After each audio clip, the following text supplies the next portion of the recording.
right, what's up, ladies and gentlemen? This is DH Thorne and friends. We have a very special new guest tonight with us. My voice is a little bit shot because I'm a little bit sick, so let me introduce everybody and then shut the fuck up for a minute. We have with us, obviously, Flesh Priest and my new friend D, who, as you guys know from the title of this episode, he runs his own YouTube channel called Sunchilde Tarot, and about, I guess, what was it, 2 weeks ago, D, we did a sort of a live stream together, right? Easily 2 or 3 weeks ago, yes. Yeah. That was a lot of fun having you on my show, and thank you very much for having me on here. Oh, I love reciprocating. I love this kind of stuff. To me, what's that? I'm a little dark. All right, let me by the way, because once the stream comes through, it can be hard to see. I was just saying before the stream started too that I use a sword. I was kicking myself because I realized that I never finished watching that video you two did. And then I looked you up on YouTube and realized, oh, you did a video about Yu-Gi-Oh! Okay, well, I'm going to watch that first. Yu-Gi-Oh! As tarot. Okay, yes, this takes priority. Well, to be fair, it was Yu-Gi-Oh! As clarifiers with tarot, but I'm a geek, as you can tell. And you're in the right company here. I've done... I love doing readings and just having some form of extra flavor. Yu-Gi-Oh cards. I haven't done the Dragon Ball Z yet, Dragon Ball Super or whatever the card game's called. I'm not a collectible card game person. I was just like, oh, cards about people I know. I've got some Tenchi cards I want to use sometime. And there's also an old 90s collectible card game called Heresy Kingdom Come. And they're just designed for tarot reading and for the general readings and stuff. They're perfect for it. Now, Fleshy, remember I told you, and a lot of you people watching at home, that there are chaos magicians that will work with pop culture icons, just like you might work with a god or a devil or anything else. Or the classic Grant Morrison example, invoking Superman. And it's actually a very valid way to do things, especially if you recognize that some of these, pop culture icons are modern interpretations of old archetypes. Supes, good old Superman could probably be likened to Heracles and some other, Marduk even to a lesser extent, but that, Thor even a little bit. It's that same Jupiter type of Jupiter's son type of character that we're talking about, or messianic character as well. So it carries forth with it a lot of those archetypes. Maybe you could speak to that a little bit, D, at some point. But yeah, I think that would be interesting for people. And like I said, my voice is a little shot, so if I don't talk as much as I used to, understand. I got a little tickle going on, so I'm going to be drinking a lot of tea tonight. Oh, man, I don't know why you're complaining. I went through the Reaper last week, and... Dude, when you said that you kind of holding it together, but...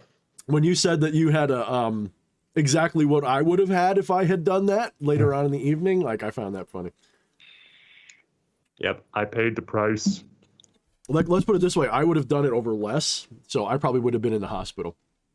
So, Behemoth X, brother, thank you. Yes, I am a LARPer. I am the king of the LARPers, as we all know. We love you, brother. Thank you for that. That's because earlier I posted up a new shot of me, a new vanity shot, a new selfie, and he says, "You look like a god." I'm like, "Well, I look like a small god." He says, "I said you look like a god." I'm like, "Oh shit." Thank you for the super chat, Jay Sauber. Jay Sauber, were you the one messaging me on Discord? I'm trying to figure that out. So let me know if it's you. Jen Vatsa's here saying hi. What's up, Jen? Good to see you again. We got to do that stream at some point, like you were talking about ways to maybe protect yourself online. That's an important video we should probably do. DH Thirst Trap Thorne. I like that. I feel like that. I feel like I don't know how I do it, but apparently I do grab some people. Atropa, what's up? I haven't seen you in a little bit. Actually, I see you all the time, but thank you for being here, Atropa. Eddie Romanov, yeah. the invisible, no, he's not invisible. He's anything but invisible. There's a question here, and I think it was meant not seriously, but I'm going to take it serious. D, would you would you equate the Blue Eyes White Dragon with the Empress? Oh, that's an interesting one. But I mean, it depends how you, the whole point with that is how you feel when you see it. But yeah, like obviously it's very personal interpretation per person, but I would see it as like a positive tower, like that lightning bolt that comes and shakes everything down, but gets rid of the rubbish. It's like it burns away all the overgrowth around the tower, yes, while the foundation itself still stays intact. Yes, absolutely. Something that clears away the nonsense. Something, that disaster that you're so happy that it happens. It's the happy accident card. Yeah. Clarifier. Okay, I like that interpretation. I don't know. I could both see somebody using it in place of the Empress and not just. So whatever floats your boat. Although with CM Helnikainen, I imagine he would be more likely to use Pokemon cards instead of Yu-Gi-Oh. I use Poke Your Mom cards. Mm-hmm. Oh dear. That was terrible. That was terrible. Who let this guy in here? What the hell? What the hell are you doing here? What's happened to him now? Well, I blame Wyatt because Wyatt started with the jokes. He says, I'm going to call your mom, Wyatt. I think you're a little too young to be telling jokes. He says, what's the difference between a pickpocket and a peeping Tom? One snatches your watch, the other watches your snatch. I mean, what the hell, dude? Is that something that a young man should be... That is exactly what a young man should be telling, by the way, just in case you're curious. So speaking of tarot, I do have... It just came out. I know some other people got earlier sets of it, but I just got mine, Runic Tarot, which I was really excited to check out. If you guys haven't seen it, it combines runes and tarot with Norse imagery on the cards, and I like them. I don't know if I'm going to use them much because I'm really partial to my Anna K deck, but I know it's kind of weird because it's not a very goth kind of deck, you know. It's not like a really, but just for example, you have the Fool, which is, I forget the god's name, I got to look in the book again, but it's got different gods representing different people in it, so it's actually really, really good. You know, you've got Heimdall as the magician. I don't know if you guys can see that too good, and they all have runes on the cards, so you can actually add to your reading by, you know, incorporating the runes a little bit with it. My only complaint, once again, they didn't do anything with the edges of the cards. I really hate, like, at least, like, so I'm gonna have to go over them with a Sharpie. You mean when they just leave them raw? When they leave them raw, I hate that. Like, now I got to Sharpie them up at least. But whatever. I'm a priss when it comes to the edges of my cards. Like, I understand, but I don't know. I'm not. I luckily have enough addictions between being a musician and all these other things that I can spend money on that, thank God, I'm not also just fucking being ridden by the tarot bug too. I can off watching a few of your videos, it sounds like you are in possession, though, my friend. I think I'm somewhere around 78 to 80 decks at the moment. Ooh. Now let me ask you a question, D, because that's not my jam. Let me ask you this now.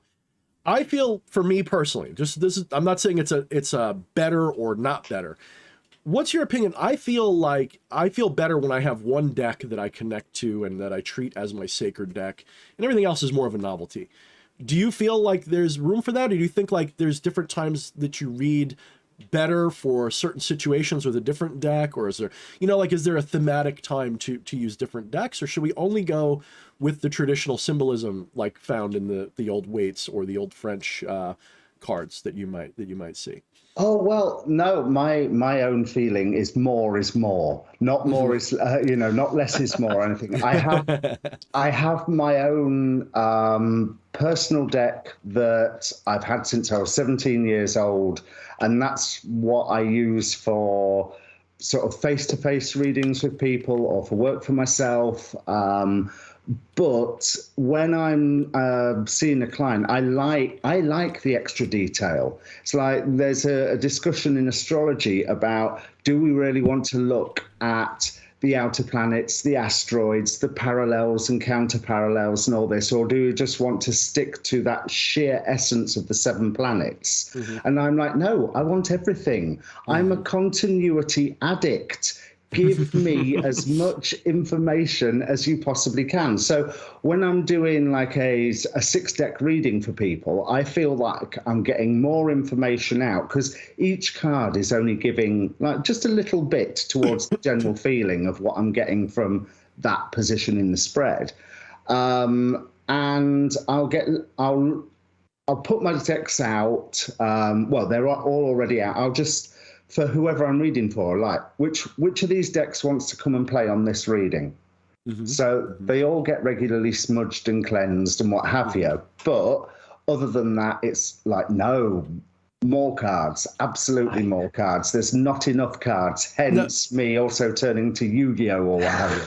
How do you feel about doing a reading for me and Fleshy tonight? Would you be willing to do that? Is that too much of a surprise request, or how do you feel about doing a card? No, I can do that fine. I maybe need to get some cards on the You got time. I was just curious because we can do that later in the show. That would be fun, I think. What do you think, Fleshy? No, yes?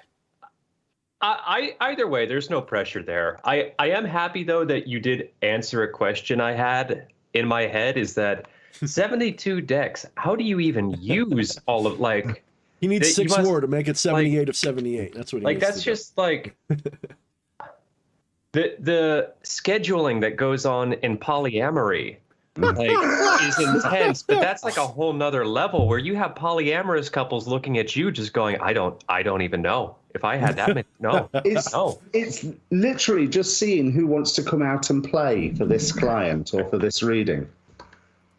It reminds me of that meme that I got to find where it says, when you weren't too sure you were gonna like being at the orgy, but then you found out you had a really good time, and it's the soccer players all tumbled up and the one guy smiling on the bottom. I got to find that meme. That's what that reminded me of. Are you saying that soccer player is like is one of the tarot decks? I'm not. Look, I don't want to be any kind of ist or it. So instead of calling it soccer, we call it sock person. We don't want to call it soccer. We're going to call it sock person. Oh my god. And Wyatt, I'm sure what the fuck did you do? D's gonna want us to call it football anyway, so we're gonna have to call it football or something else, I think. So let's make sure we call it the right thing. If we're being honest, okay? I think football is a lot more accurate for the sport. I think so too. I say soccer because I'm a dirty American, and that's what everybody around me calls it. Yeah. It's hard to fucking rewrite that. I'll refer you to my earlier answer, though. I'm a geek. I don't care about football. I really don't. I would probably get hung, drawn, and quartered for saying that live on air. But well, especially where you're from, that's like, yeah. Oof, we don't have anything like that over here. Is there anything over here that's like that, Fletchy? Because not even football is like that. I grew up in the Bay Area. Raiders fans, dude. Well, good point. Raiders fans. But I don't think it's equivalent though. I really don't. Like, I could be wrong, but I feel like I don't know. From what I've heard, especially some of the teams, like I think Manchester is one of the ones I've heard some shit about, where like people take it really, really seriously. Like you will catch a glass bottle to the ribs. Well, when they do the census and the tax forms, I'm pretty sure D's got to tell everybody what his favorite team is too on there. I'm sure it's part of like the tax, like, oh, you like this team, here's your tax bracket for that. You need to say more than just Manchester, though. I mean, is this Manchester City or Manchester United? Because there's a world of difference. So I know we have other questions, but this is a quick one, and this is a good question because one could argue, before I even ask the question, knowing the history of tarot, or tarot, depending on how you like to say it. I like the way my voice sounds when I'm sick. Do you guys like it? When gravelly. It's very like, yes, I sound like a young Batman. No, does D, meaning D, our new guest, ever use regular playing cards for readings? And before he even jumps in, I would say, I'm pretty sure the tarot was based off of basically the old playing cards from China in particular. It goes back like thousands of years to Chinese playing cards originally, if I remember correctly. D weigh in on that now that I got to say what I don't know. You haven't heard that part? I've heard the Chinese one. I know the story of it coming from a playing card game called Taroki in Italy, was it 1400s, 1500s? It was definitely early middle. Yeah, it was definitely like that middle era. Yep. But no, now you've given me some Google search terms. I'm going to go and I saw it in a couple of tarot books, like in the little books you get, like telling you the history of tarot. So I mean, I don't know. That's just what I heard. So. But ordinary playing cards, no, there's a slightly different art to that, which I haven't learned yet. It's funny that you should say this, because I've actually bought a deck of tarot cards, playing cards 3 days ago, for precisely that, because I've always concentrated on tarot, so I've never really looked into the Lenormand either. So I'm trying to like expand myself a bit, because that runic tarot sounds interesting, because I tried to learn the runes back when, early 20s, and they just didn't speak to me at all. That's why I just grabbed the tarot and ran with that one, because that was the one already quite happily chattering away to me. What divination systems do you use then? Obviously tarot, if you've bought a tarot deck. Me? Oh boy. I wanted to get more into the runes by themselves, but I'm not. I really like runes, but I have not incorporated them well enough into my psyche to really use them. The reason I use tarot a little bit more than runes is because I believe the symbolism on the cards themselves lends to the reading. So I don't like using playing cards for that reason. I like, to me, I like to know what the cards mean, and I have pretty much all of them memorized. But what I don't have is I don't necessarily go by what they're supposed to mean. I go by what they're supposed to mean as like a big, like giant box, and then I gaze the card and I really go, what is my eye drawn to on the card? What am I seeing? And I use my intuition. The other thing that I use a lot, so really my 3 or 4 main ways of scrying are with cards, of course. But my first and best, is more that interpersonal scrying. I like reading people, I read people like other people read, speed read a book or something. I mean, I generally see through people's emotions and body language very, very clearly. Like I don't know, like I'm the type of person, if I was a security guard, I can usually read like when the person's not supposed to be there. You know what I mean? So I'm really good at that. The other one that I would say would be just general intuition. I count that because it's what it's all based on. Pendulum is really fun. I like using pendulum a lot, but pendulum requires practice, because you have to get the problem with pendulum is it's really easy to trick yourself, because pendulum, you have so much control over it. So the technique that I like to use, and I have my pendulum out all the time lately because I've been using it so much. A lot of people will say, keep it really short, like right here. So you get it here. And you know what I like to do? I like to hold it on a long cord, and I like to hold it where I can't see my hand. I look past the pendulum, and this way I don't see my hand. I want to completely detach my consciousness from my hand, and I'm not even looking at the crystal. I'm looking past it. And then I will, of course, initiate it by, I'll ask it its primary, show me yes, show me no, show me maybe, show me whatever. I don't usually use a mat, but if I am, then I'll do it, the same way, but I'll hold it over it. Once it's programmed and ready to go, then, at that point, really, I make sure that I'm disconnected from the pendulum, and I don't ask questions that are of too personal in nature to myself, where I have too much of a inclination to be biased towards the answer. So it's not going to be like, anything where I feel like I'm going to fool myself. I let go of my own attachment to the question, and I do that. And of course, just like with tarot, at least the way I do tarot, it's not a fortune telling device.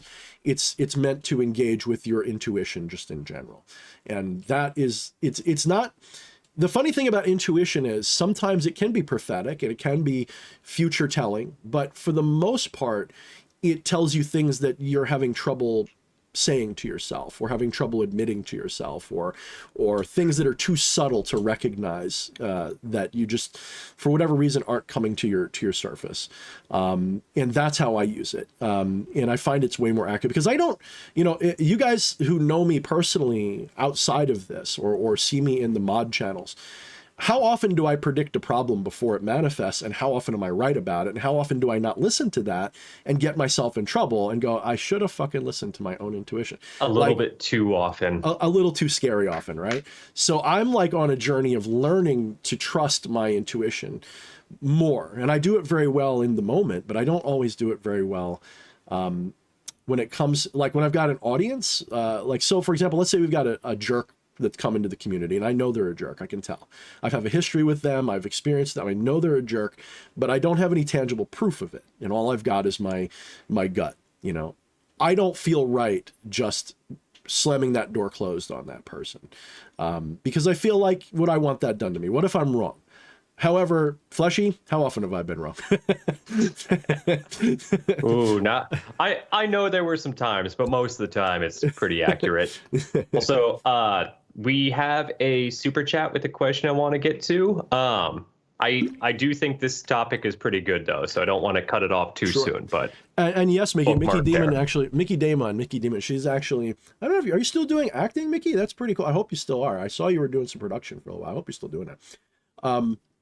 Yes, to a very high degree, I can. It's a type of empathy. It's not empathy where I feel what you're feeling, like I feel sad. It's that I can pick up on your, especially if I know you a little bit. Like if, once I get a baseline reading on somebody, I can tell what they're thinking, what they're feeling, what their interests in me are, what they weren't. I can tell a lot of things, to an uncomfortable degree, actually. And it makes me a good chameleon in a lot of ways, but it can also kind of suck because when someone doesn't like you, when someone does like you, when someone's flirting with you, but they don't want to admit it, all kinds of weird stuff that they would rather keep secret. You can just kind of feel it. Almost to like, and I don't get paranoid about it. Like I'm not paranoid about it at all. But it can make you want to be paranoid. People will see you and think you're being paranoid and you're like, no, I know that they didn't like what I just said because I read their body language. Like just even when their eyes dart a certain way, I go, Fleshy, you can correct me if I'm wrong, but do I or do I not test people by saying things to draw reactions out of them so I can read them? I don't know if you've ever noticed. I have no idea what you're talking about. I certainly don't do that either. No, I know you do. You learned it from watching me. I learned it from watching you. I honed it by watching you. Well, you're like a little baby bat. You're like, and you're maturing into a big, powerful flesh priest. So I'm very proud of you. Mickey says, I am, but movie stuff is slow because of Kovifi. Oh my goodness. I totally get that. And that's a hellish industry to be getting into, man, especially these days. Whew. Yeah, you've got nope. I'm not going to make the joke. So we have a super chat question from a Mr. John. Forgive me if I mispronounce this, please. Utzelli. Yeah, I think that's how you say it. Do you feel you get more from a Ouija board or a tarot deck? And I'm going to let D answer that first. So go ahead, Fleshy. We're going to finish what you're saying. I feel like we're going to know what you're going to say. I wouldn't go near a Ouija board. Interesting. Okay. What's your reasoning for that? Because, well, one, why should I rely on a planchette to be that communicator with spirits when I could do that? Or if I can't do that, then I have numerous friends who are mediums and I can go, right, there's a spook that wants to talk to me and I can't quite hear it. Please, can you come and find out what it's saying? So for me, obviously, yes, tarot, I feel I get a lot more, but I'd like to pick up on what you were saying about doing the readings. I have learned over the years never to do a reading for myself because I will tell myself whatever it is that I want the answer to be. Right. The most that I will do is I will think about something or other, not really meditating, but, contemplating, and I'll just sit and shuffle. And that's it. I will just sit and shuffle, and then if a card falls out or flips over or whatever, I'll have a look and go, oh, okay, yeah, good point. And I will talk. I like that. Yeah, good point.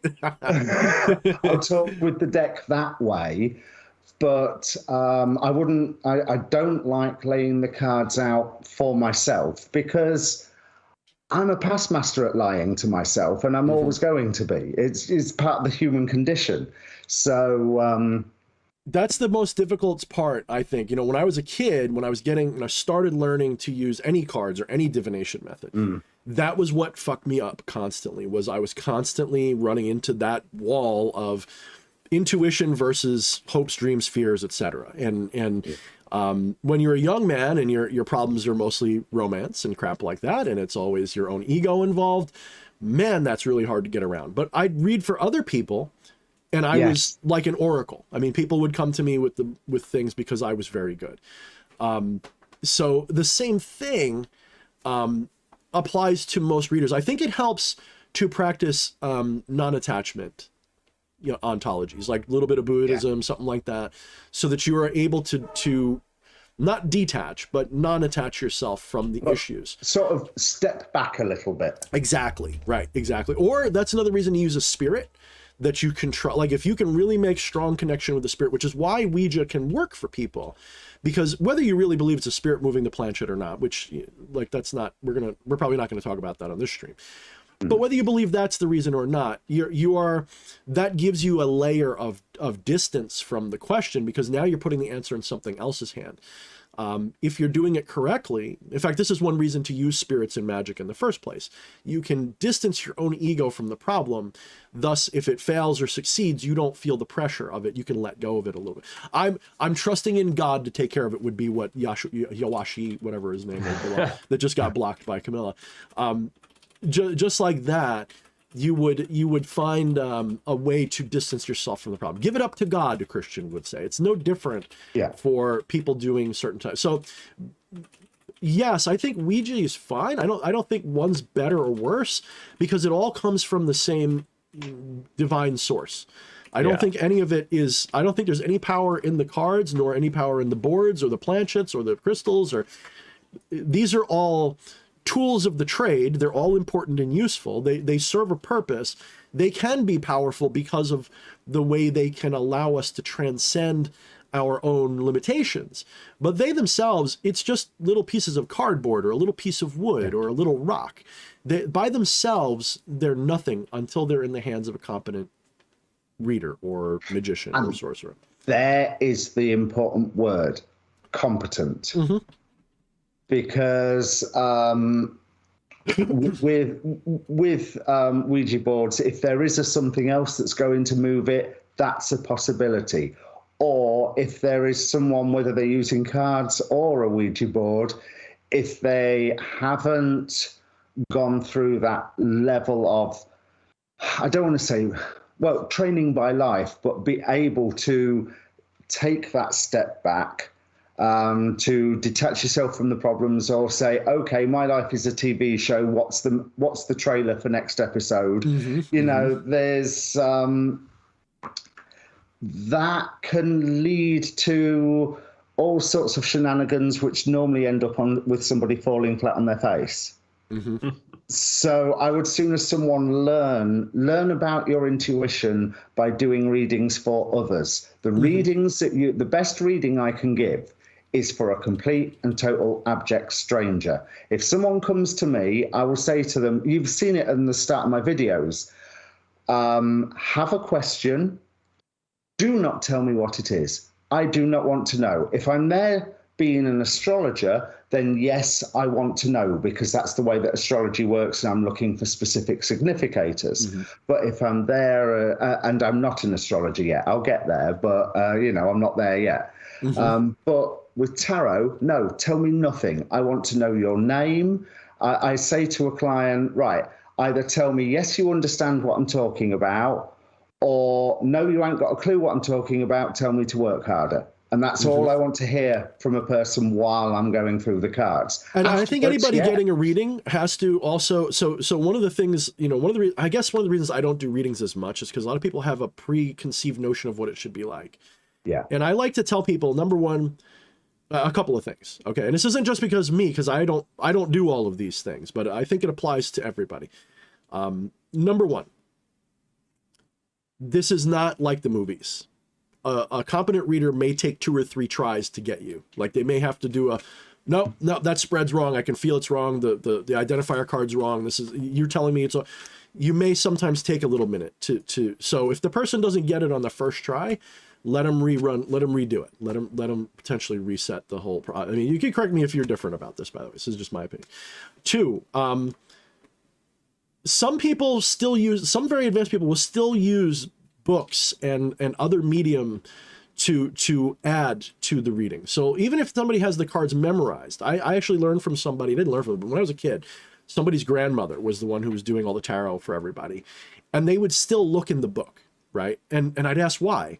Like, well, I have it memorized. Well, why do you? Because sometimes my eye goes to certain words on the page when I'm looking at the book. So don't judge that they're looking in the book, okay?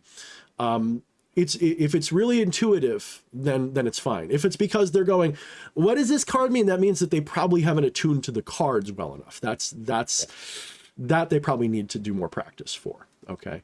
But also, if someone doesn't know the cards by the book, that's also perfectly fine. That would be number 3.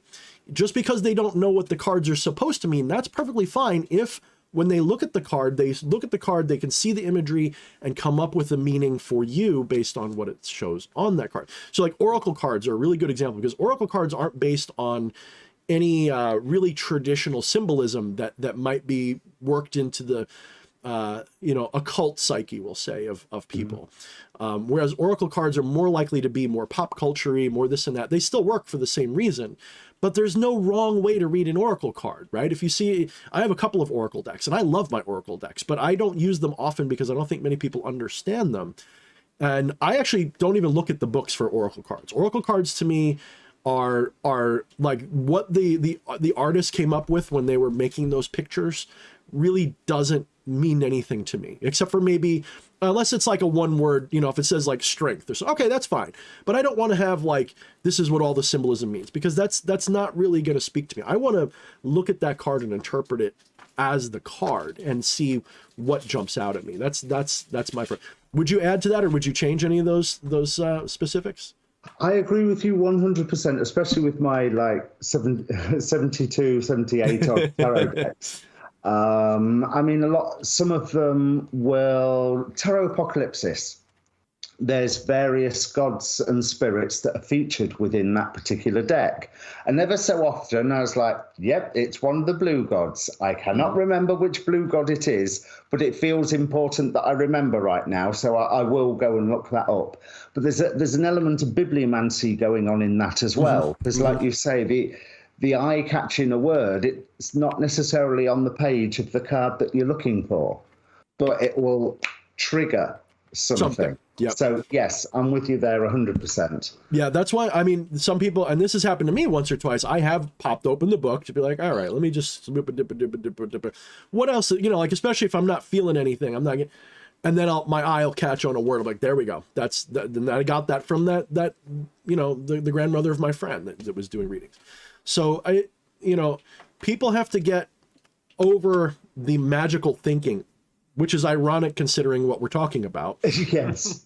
But you got to get over because I'm not a magical thinker. Most people don't realize that. I'm not superstitious.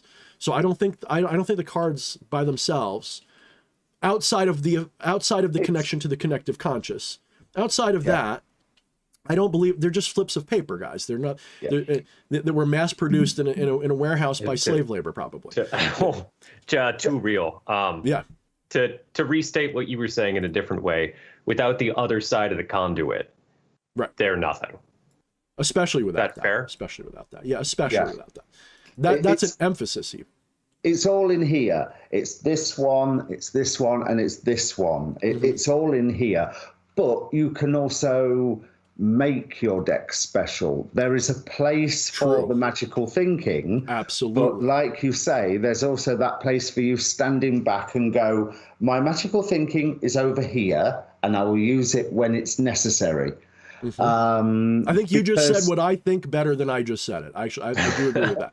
Because to be clear, any deck that I put into actual use doesn't just get consecrated like in the moonlight. I will connect with the spirit of divination. So for my primary deck, it's President Malphas.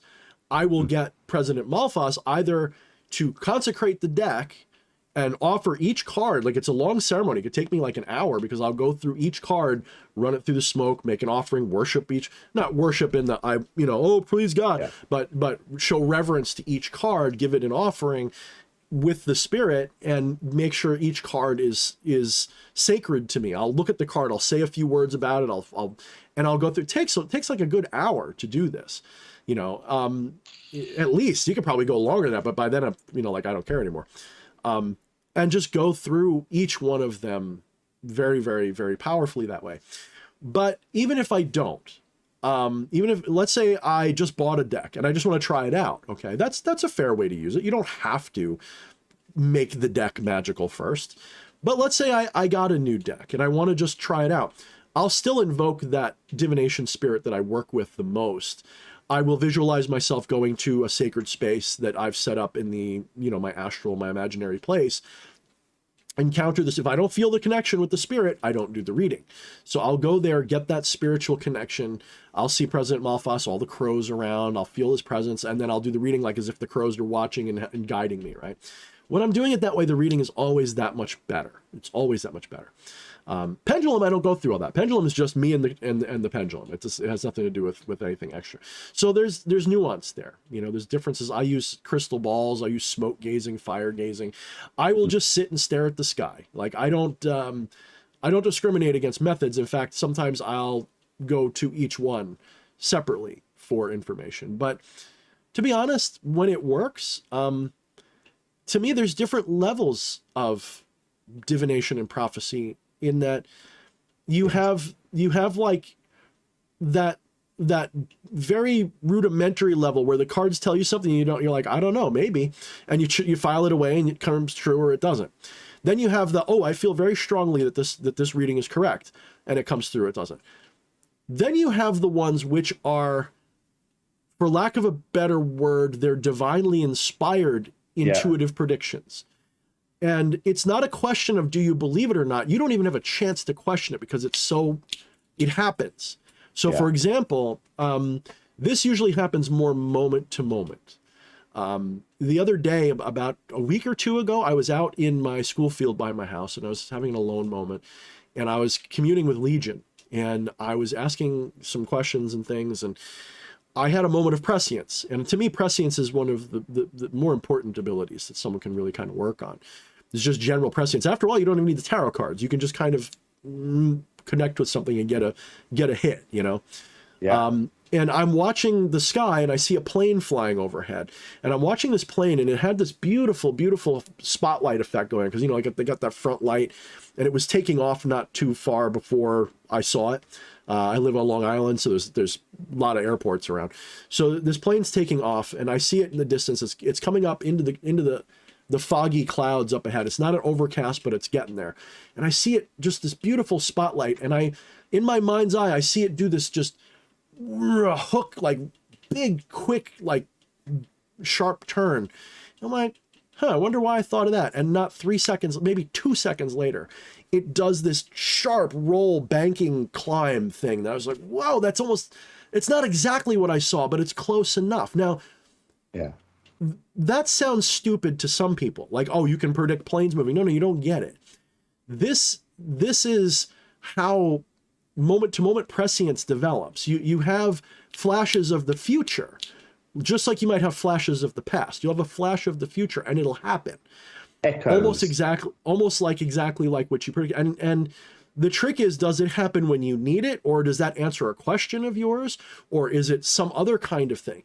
So if it's just a neat synchronistic thing, I think that's training. And you gotta remember those moments and go, okay, this does happen. When it happens and it's important, then it's like go time. So if you're this has happened to me many times, many times. I'll be in the kitchen and I'll imagine, I'll see the thing fall off the counter. And a lot of times it will happen. And then other times I go, that could happen, and I move it out of the way. Now, was it going to happen and I saw it? Was that just my subconscious saying, hey, that's too close to the edge? Doesn't matter. Maybe I prevented a catastrophe by listening to that little moment of prescience, you know? So all of this sort of goes together. And E.A. Koetting is here. I'm gonna say hi to him for a second and shout him out. One of the things that he speaks about are the three primary abilities. You have omniscience, omnipotence, and omnipresence. And omniscience is what we're talking about. We're trying to get the divine ability to have an all-knowing prophetic ability. And that's what tarot represents. It's one of the ways. So now that I've talked too much, I'm going to shut up for a minute. You know what? That's actually kind of funny because we had a super chat waiting that involved Become a Living God too. So Oh, I hate Slim Lewis. Speak of the devil. Slim Lewis. Ask EA himself. I don't have an. I wish I could refund your super chat for you, brother, because I don't have an opinion on them. Do you have them? Do you have them, D? I've seen Asenath talking about her tarot deck, and they look beautiful, but I've not worked with them because I've not got a copy of the deck. I had to look them up, and this is what they look like. That question was from Slim Lewis. Any opinion on the tarot deck available on Bog by Asenath Mason and Bill Duvendek? Thanks. I think they look beautiful. They are beautiful, aren't they? I like so far from what I can see, the symbolism's fine too. You can definitely read those cards. You know, they're absolutely in keeping with, you know, the broader symbolism of the tarot. So I like them. I might have to grab them. Okay, I love the cards that will actually draw you into them, which I think that is a deck that will do. Because it's interesting what you were saying about that, getting to know each individual card in that ritual format that you were saying earlier. That would be a good deck to actually go through that process with. It's I don't always do that same looking at each individual card when I get a new deck, because I go on shopping sprees. And so every deck that I get smudged when it comes into the house, 3 nights under my pillow, a number of nights where I'll just sit shuffling it while I'm chatting with friends or what have you.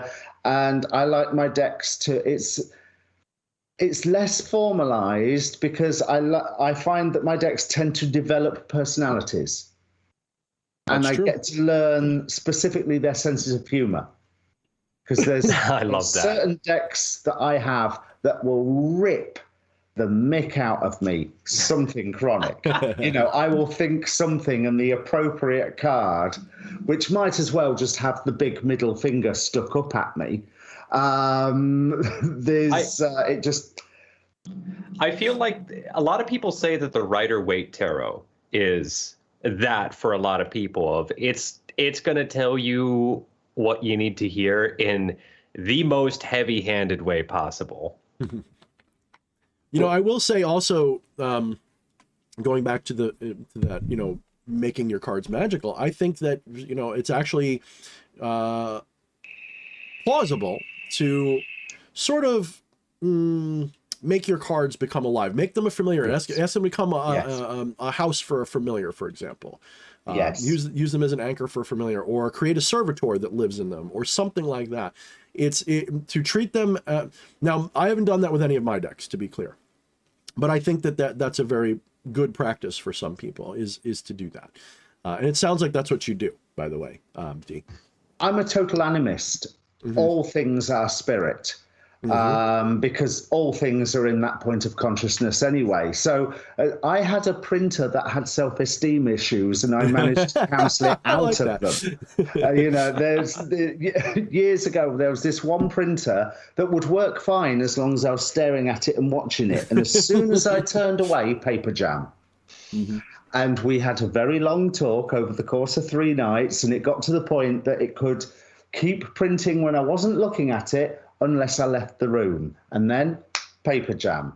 Mm-hmm. And that took a lot of work, but it literally, by talking to it, it very slowly sorted itself out. Mm-hmm. So I definitely get that. I mean, you know, from my non-dual perspective, you know, that you know, that animist perspective, the pantheist or even panentheist position is it rubs right up against what I believe, because I do believe everything is consciousness. Although I would say it more like everything is consciousness the same way everything in your dream is your consciousness. You know, when you're having a nightmare, the monster is actually you coming at you in a way. It's not just that, you know, we're all expressions of a god or something. It's that all of these things are made up of that same consciousness. So I think that they're just different ways of saying fundamentally the same truth. I think that's why we see in so many different cultures, if we roll back the clock on any metaphysical or spiritual tradition, just about, we come to a non-dual or panentheist or panentheist or animist perspective, because I think that is the right one. I think, ironically, primitive people understood something that science even now is only just like, I feel it. I think they're only starting to get that monist perspective. Like, I mean, technically, I believe modern science is a monist philosophy, whether they all realize it or not. I think that has become more or less the accepted position. Everything is a big bang, essentially. It is from one phenomenon. So from one into infinity, it's the same infinity. Anyway, but they haven't, for whatever reason, they, despite being so, I don't know, opposed to metaphysical spiritual stuff, okay, even though their whole ontology comes from originally a metaphysical perspective, it's all philosophy, they seem to have a problem with consciousness, in that as much as they don't want to make it spooky woo, they've made it spooky woo somehow, because they don't want to admit that consciousness doesn't make sense. It's not just that we don't know what organ creates consciousness. That's that way. If you hear a scientist, a neurologist say that, they're probably not that well recognized as a neurologist. If you find a neurologist that says consciousness is produced by the brain, they don't seem to be on the bleeding edge of science. They seem to be in a very safe position. Whereas the ones that are questioning, is it possible that consciousness is not produced by the brain, they are really on the more bleeding edge of it. They're the ones doing the hard questions, the really more interesting, because the ones who say the brain produces consciousness are the ones that say, well, if I cut this part of the brain out, you stop being conscious. And there's a problem with that, though. If I break the antenna off of a radio, you would think that I killed the person speaking on the radio. You would think, like, if you didn't know better, if you're a primitive person, if you smash a radio, you think you killed the voice, when all you did was stop the broadcast of the voice. You didn't stop, or excuse me, the transceiving of the voice. You didn't actually do anything to the announcer on the other end at the radio station. He's perfectly fine, still doing what he's doing. So by damaging a brain and saying, therefore I killed consciousness, you don't know that. And until you can recognize what consciousness is, you've got a problem. And the problem of consciousness really boils down to, we can understand all the signals going back and forth in your brain, but what we can't understand is why it turns into a picture that you see. Who is seeing that picture? What is seeing that picture? No part of your brain is doing that. It's like something else is watching your brain, isn't it? It's really weird. Where is the little man in the control room? And if there is a little man in the control room, what's inside his head? This is why I think that they're going to, until they accept that consciousness, that's why, even though I'm not really, I don't believe in panpsychism by itself, because I think panpsychism is a little too materialist. I think that they're closer, much closer by you know, like they're on the verge of splitting the atom closer compared to a caveman. They're so much closer to the answer. Now, I know it's a big tangent that I just went on, but this has to do with tarot, though. There's just like you said, with everything's animism and all that. This has to do with tarot. This has to do with divination, because you have to recognize, if all is consciousness, it's all the same consciousness, okay? And that same consciousness, by virtue of that non-dual possibility, there must be a reason you are not consciously aware of everything that you could be. But that must also mean that there must be a way to become consciously aware of more than what you're limited to. And if so, why? What is stopping you? Why don't I know, D, what you're thinking specifically right now? I can feel you, but I can't exactly know what you're thinking right now. I just really can't. Why? Is it because we've installed NordVPN. Yes, everybody, go to and stream over, everybody. That's it. Fleshy just answered it. It's Cosmic Nord. Did we get the sponsorship now? Come on, we'll do readings. Right? I'll do a reading for you, Nord. Give me some. I already have. Well, I want to pick up, and I think this is illustrating, it's not going to sound anywhere near as in-depth as what you just came out with, but what you were saying about putting a familiar or a servitor into a deck, it's irrelevant in a way to me whether I would formalize it as looking at that, or whether I am giving life to the deck of cards, or whether the deck of cards are coming to me with a spirit or spirits attached, and I am slowly discovering them. So whether I am discovering it or whether I am creating it, it's irrelevant. I'm still going to experience that in the same way. Let me ask you a fun question. Just remind me I have a question. Of me, and they're totally their own entities at the same time. Mm-hmm. Let me ask you a fun question. What's the difference between you and a tarot deck? In the context of what you just said, what's the difference between you and a tarot deck? Ooh. In the context of what you just said, are you I giving can't it answer life? that Are you without finding... any form of magical thinking, because you would turn around and say that the cards are carrying the symbols that have been transmitted through traditions over the years, whether it's from China, which is a new one for me, whether they say some of these symbols, which in the AE8 design, was it Josephine McCarthy was pointing out a lot of the Egyptian symbolism that AE8 had put in his deck. So the symbols, the cards are irrelevant. It's the symbols that are the living things. Mm-hmm. So let's take this, because this is my bread and butter. Because to me, magic is cool, but I like to prove that you're a god. That to me is the cool part. So here's how I'm gonna approach this with you for a moment. So you told me, like, you'll have a deck of cards, deck of tarot cards, and probably when you first get them, whether you believe they're alive or not at first, whether that's true, you discover or you imprint it or you encapsulate it with an identity, and then it becomes alive for you, more or less. Yeah. Okay. That's the context. What's the difference between that and you? And I asked that question because when you were born, let's start with birth. When you were born, it was a bunch of living symbols had come together, a bunch of cells came together.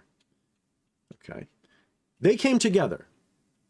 And in there is the awakening of mortal consciousness, we'll call it. Mortal consciousness being limited conscious, not expanded consciousness. It's actually a limitation.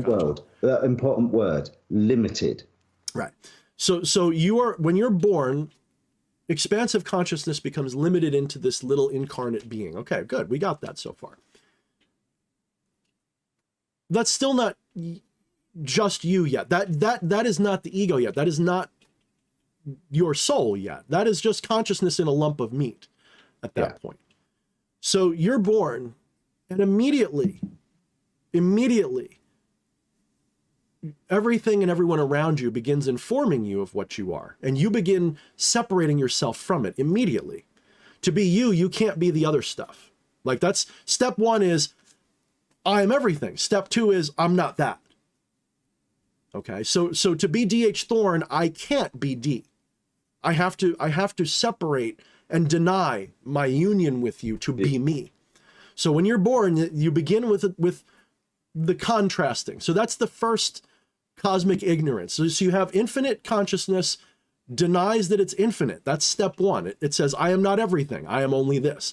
That is the fall. That is the original sin. That is the fallen state of life. Okay, it's not really that first statement of Yod Hey Vow, defining what is, which defines what isn't, and then working from there. Right. That's a very important thing you said, because that's why Hasidic Judaism is a very, what are we going, pantheistic, panentheistic. It's a non-dual ontology, whether they want to say that or not. It kind of is. So you're born, you begin to be told by yourself, I'm this and I'm not that. Any affirmative statement that you make about yourself is a negative statement about everything else. Okay.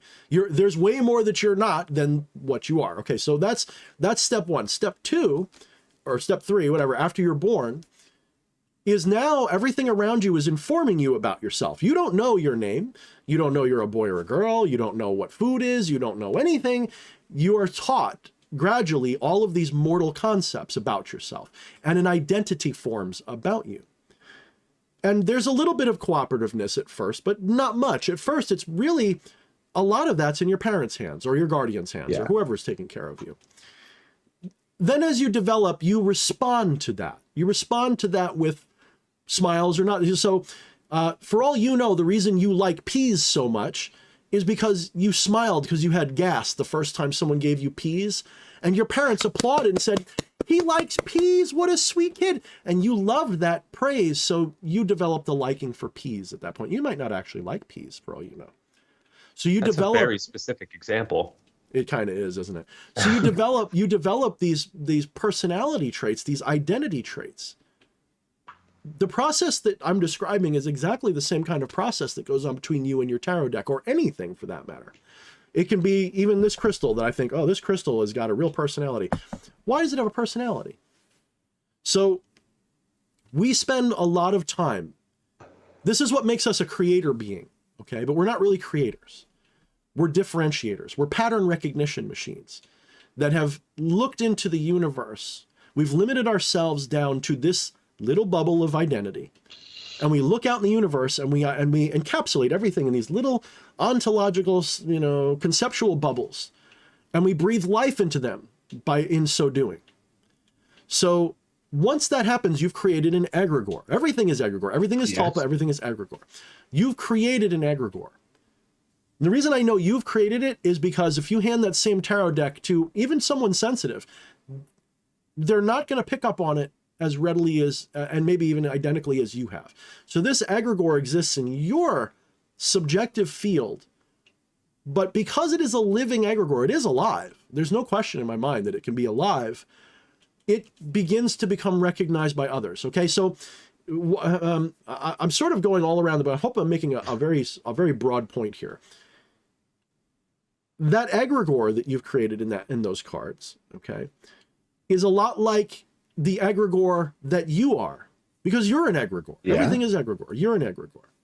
When someone meets you, they don't know you as well as your family does. When they meet you, they see a blob of meat with some eyes looking around, and it's acting a certain way, and they start forming their own egregoric mask for you. And of course, you've got a role that you play with that as well. So once life has been breathed into something, where does that come from? What does that do? I'm sort of asking a question by making a point, and making a point by asking a question. I was going to say, I'm kind of all over the place here, but I'm hoping that what I'm saying is at least making people think a little bit.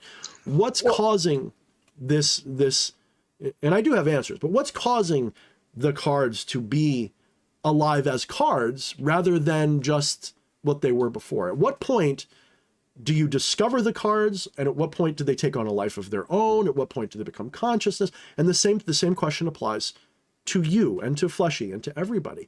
At what point do you stop being just a lump of meat with potential and become the ship of Theseus? Okay, because the ship of Theseus isn't anything without the legend. It's just boards and wood. Without the legend, it wouldn't even matter if you've replaced it or not. You need the legend to go with it. So the soul, the spirit, the identity, that's a story.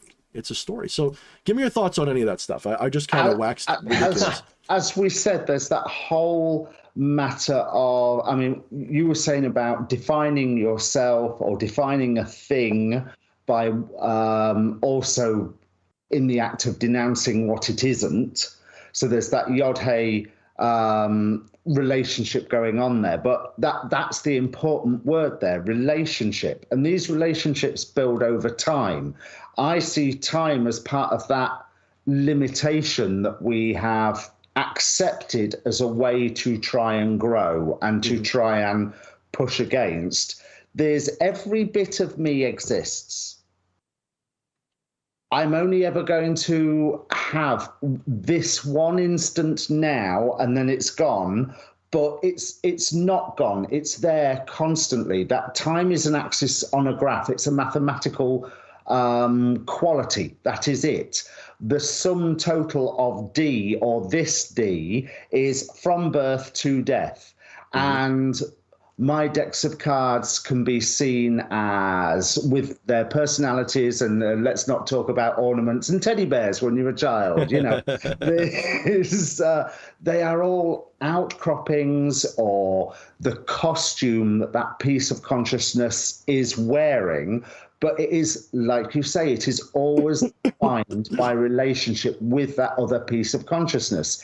If we were all just one big meat mass of consciousness, then we can't have that sort of interaction and relationship. It's almost like we are generating friction with pieces of ourselves to try and either I don't like to use the term evolve because it brings in a sort of a like better to worse and connotation. stuff. Right. And evolve is also something that's based on the idea of time. You evolve over time. Well, I will say evolve is an okay word because evolve doesn't necessarily mean better. You can evolve into the wrong thing, right? Yes. That's what extinction is. So saying that you're a soul evolving, yes, it has the flavor of improvement, which I don't like because I don't think you can improve. I think you are perfect as you are. It's an endless thing. You can't get better at being a god, right? You said this on your I think I watched your video the other day where you had your disdain for low magic or results oriented magic. That was it. And for attachment, I really should say I don't like the attachment to results oriented magic is what I like to try to say. I'm always trying to find a better way to say it so people don't get triggered by it because people hear that and they think it's very hard to say. Well, keep going. I've fallen off where I was going now, but oh shit! Sorry, I do that to people. Completely forgotten what I was going to say, but I want to go back to that time and relationship thing. The whole evolve. That was where we were, wasn't it? Yeah. The you can improve by having more conscious awareness of your perfection, divinity, what have you. But again, that improvement path is one that has been divided up by that illusion of time. So absolutely, yes, you're perfect, but you are and divine and all consciousness. But has to be, if we are being put into this illusion of time, there has to be a point, and I think that point is learning that how to have a relationship with something separate and something that is not separate all at the same time. Learning the as you say, the non-duality of it, because that's the phrase that you like to say, isn't it? It's a good word. It's an easy word. Does that only make sense? What I'm trying to say. I think it makes sense, but the only thing I would discuss on would be the word improvement, because to improve means that before you were somehow inferior, and those words have, now maybe you're not using, I mean, you're speaking with a proper English accent, so you might know the use of the word better than I do or have a different way of using it. But I think that the word improve is flavored towards, it's so obvious it's hard to say. It's like, are you saying that someone who is not aware of their divine nature is inferior to someone who, and now this is where it gets tricky, because I'm not saying this from a perspective of like a woke kind of thing, okay? Yeah. I'm saying it from the non-dual Zen position, is that there is nothing to improve. You can't improve because there's no you in the sense that what actually happens is actually an eradication of ignorance is all that happens. It's not even an improvement, because it's not actually better to be that way. Anyone who's gone through the full 200 million stages, or really just one, to having an enlightenment, awakening, goes, I still got to wipe my ass though. There's nothing better about it. If anything, you feel more alienated. It's not worse, but it's not even a trade-off. It's literally, like the saying goes, chop wood, carry water. There's no difference before and after this improvement. It's still the same. Even if you were to wake up tomorrow and go, holy shit, I am God, and I can think I know what everybody's thinking and feeling, but now my problems are different, or now my situation is different. So there is no improvement. I think the reason we say improve is it, and this is going to sound negative, but I don't mean it negative. I think it's just factual. It's not negative, it's factual. I think from an egoistic position, we look at something bigger or more expansive or more aware, and we think, I want to be like that, because we are biologically and through our lifetime trained survival means I have to be better at something. I have to have more skills. I have to be stronger. I have to be faster. I have to be smarter. So obviously, if I was more like a god and more aware, I would be that much more likely to survive. I want that. So it's based on a biological impulse. Or cultural imperative. Or culture, yes, or a cultural, exactly. So I think that when we use the term improve, I think it's colored in a way, whether we mean to do it or not, that's actually counterproductive to the process. Because when we think of enlightenment, just as an example, because there's many other things that apply, or apotheosis, as improvement, that becomes a dead end very, very quickly, but it's a dead end that you're going to beat your head against because you have it stuck in your head that that's an improvement that you want. And that's why the inside baseball of the Zen monastery is you sit there going for a million years, because that's actually like your penance in a way. You don't realize it. It's like you're the wild goose chase. A fool who persists in his folly will eventually become wise. So the longer you keep beating your head against the wall trying to enlighten yourself, the moment you finally give up and say this is hopeless, you just experience the moment of enlightenment, whether you realize it or not. I kind of want to put a layman's perspective on what you're saying. It's kind of just the perspective some people have of, oh, I'll be improved, I'll be better as a magician if I have a YouTube channel, if I have a following and everything. DH, you have the most subscribers of anybody on screen right now. Do you think that's happened? I mean, no, if anything, it's dragged me backwards. I got to be brutally honest with you guys. There's a reason why,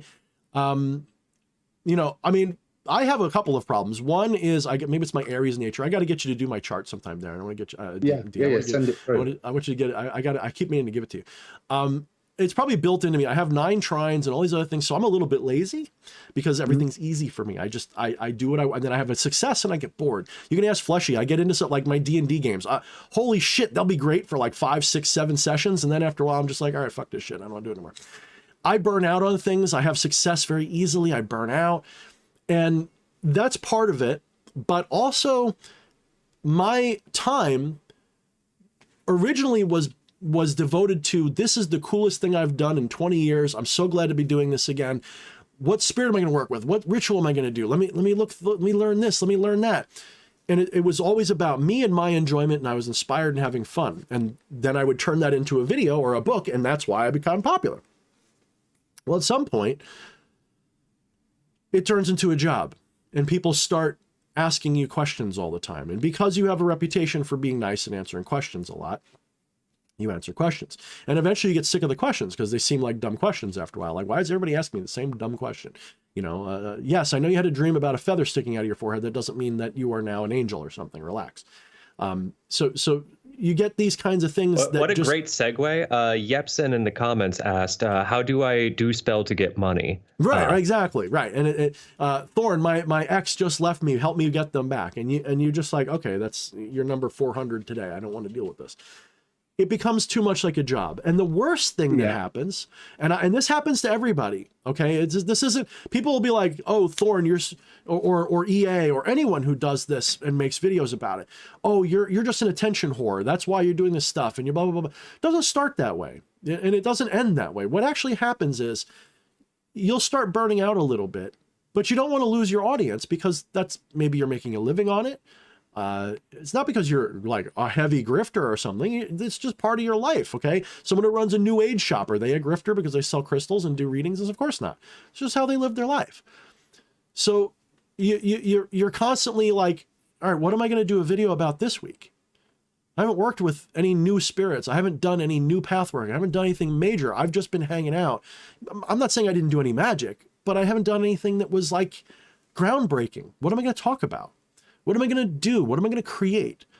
And you start, unfortunately, looking into things for that purpose rather than for your own progress. And that's probably progress. So you're saying you're wanting to improve? Yeah, you got me. I do. As soon as I said it, when I said progress come out, I was like, no, but that's fair. No, that's fair. I did it to myself. You got me fair and square. But that's the point. Like, instead of doing it for myself, whether it's progress or not, it's still for yourself. But yes, I said progress. I'll own it. I said progress. Instead of doing it for your own progress, towards letting go or whatever it is, you're doing it for something that's not natural. You're doing it for attention on the internet or your clients or whatever that is. And that is the one reason why. It's not because you're a greedy bastard. Like, I hate when people say, Thorne, you're a greedy bastard, or EA's a greedy bastard, that's why I don't like him. No, the problem is that even if it starts with the best and purest of intentions, sooner or later, if you have success, especially the kinds that I'm having or that EA has, you can get stuck in a rut of, I'm just doing this for the YouTube videos or something. And whenever I catch myself doing that, I go on vacation. I just say, fuck it, take the L, go on vacation. Surely it's a case of all things in their season. Yes. Because yes. One thing I want to bring us back to that point of improve, evolve, progress. That they are statements that are, one thing I find implicit in all of those statements. If you are to improve, progress, what have you, there is an axis there. There's a time axis there. I think, but all of that experience, which can feel like improvement or progression or evolution, or let's go full woo-woo and say ascension, it is all just, all of that is an expression of that little bit of consciousness that has chosen to express itself through you. And there's no one moment that is the sum total of that consciousness. It's all of the moments together. And so there is an element of needing to remember that whatever you are doing, even if it's god awful, are you still having fun doing it? Right. I've had some horribly black pits in my life that I look back on now and go, they were great. They were absolutely, I was in such a bad space. I was such a mess. And that gave me so many more experiences that I'm looking at other people who haven't had them. And yeah, there's an element of exactly what woke has turned into and is responsible for. That sort of snobbery of the, oh, you don't know, do you? Because you haven't been there. But they're just as divine as you are, and they're just as much an expression of the universe as we are. Do you know what I mean? There's, if you are having fun, and yes, you can have, I know more than one person who has the immense amount of fun being constantly miserable all of their lives. Well, of course, it's very validating. One of the most validating things for your ego, because ego is built on, I am not that, I am just this. The more you are, success is important, but being set upon by the universe is even more important. It's better to be constantly embattled by the universe than to have everything go your way, because I don't want to get to, because I want you to finish what your thought was, but the only reason you even feel your hands clapping is because of oppositional forces, right? So without that opposition, that sense of I'm here and they're there and we're opposing each other, that validates, like a clap is a validation of that opposition. The ego is like the clap. So without that opposition, the ego can't be, right? That's why when you go with the flow, that's why Taoists go with the flow so much, the ego subsides, okay? It doesn't go away, but it subsides in its importance. One thing I was going to say when you were saying about the bad experiences, when we watch a movie and we see our hero, right, go through hell, we know the payoff is going to be there. We know that there's going to be a payoff. We trust that the author they know how to write a good story or whatever.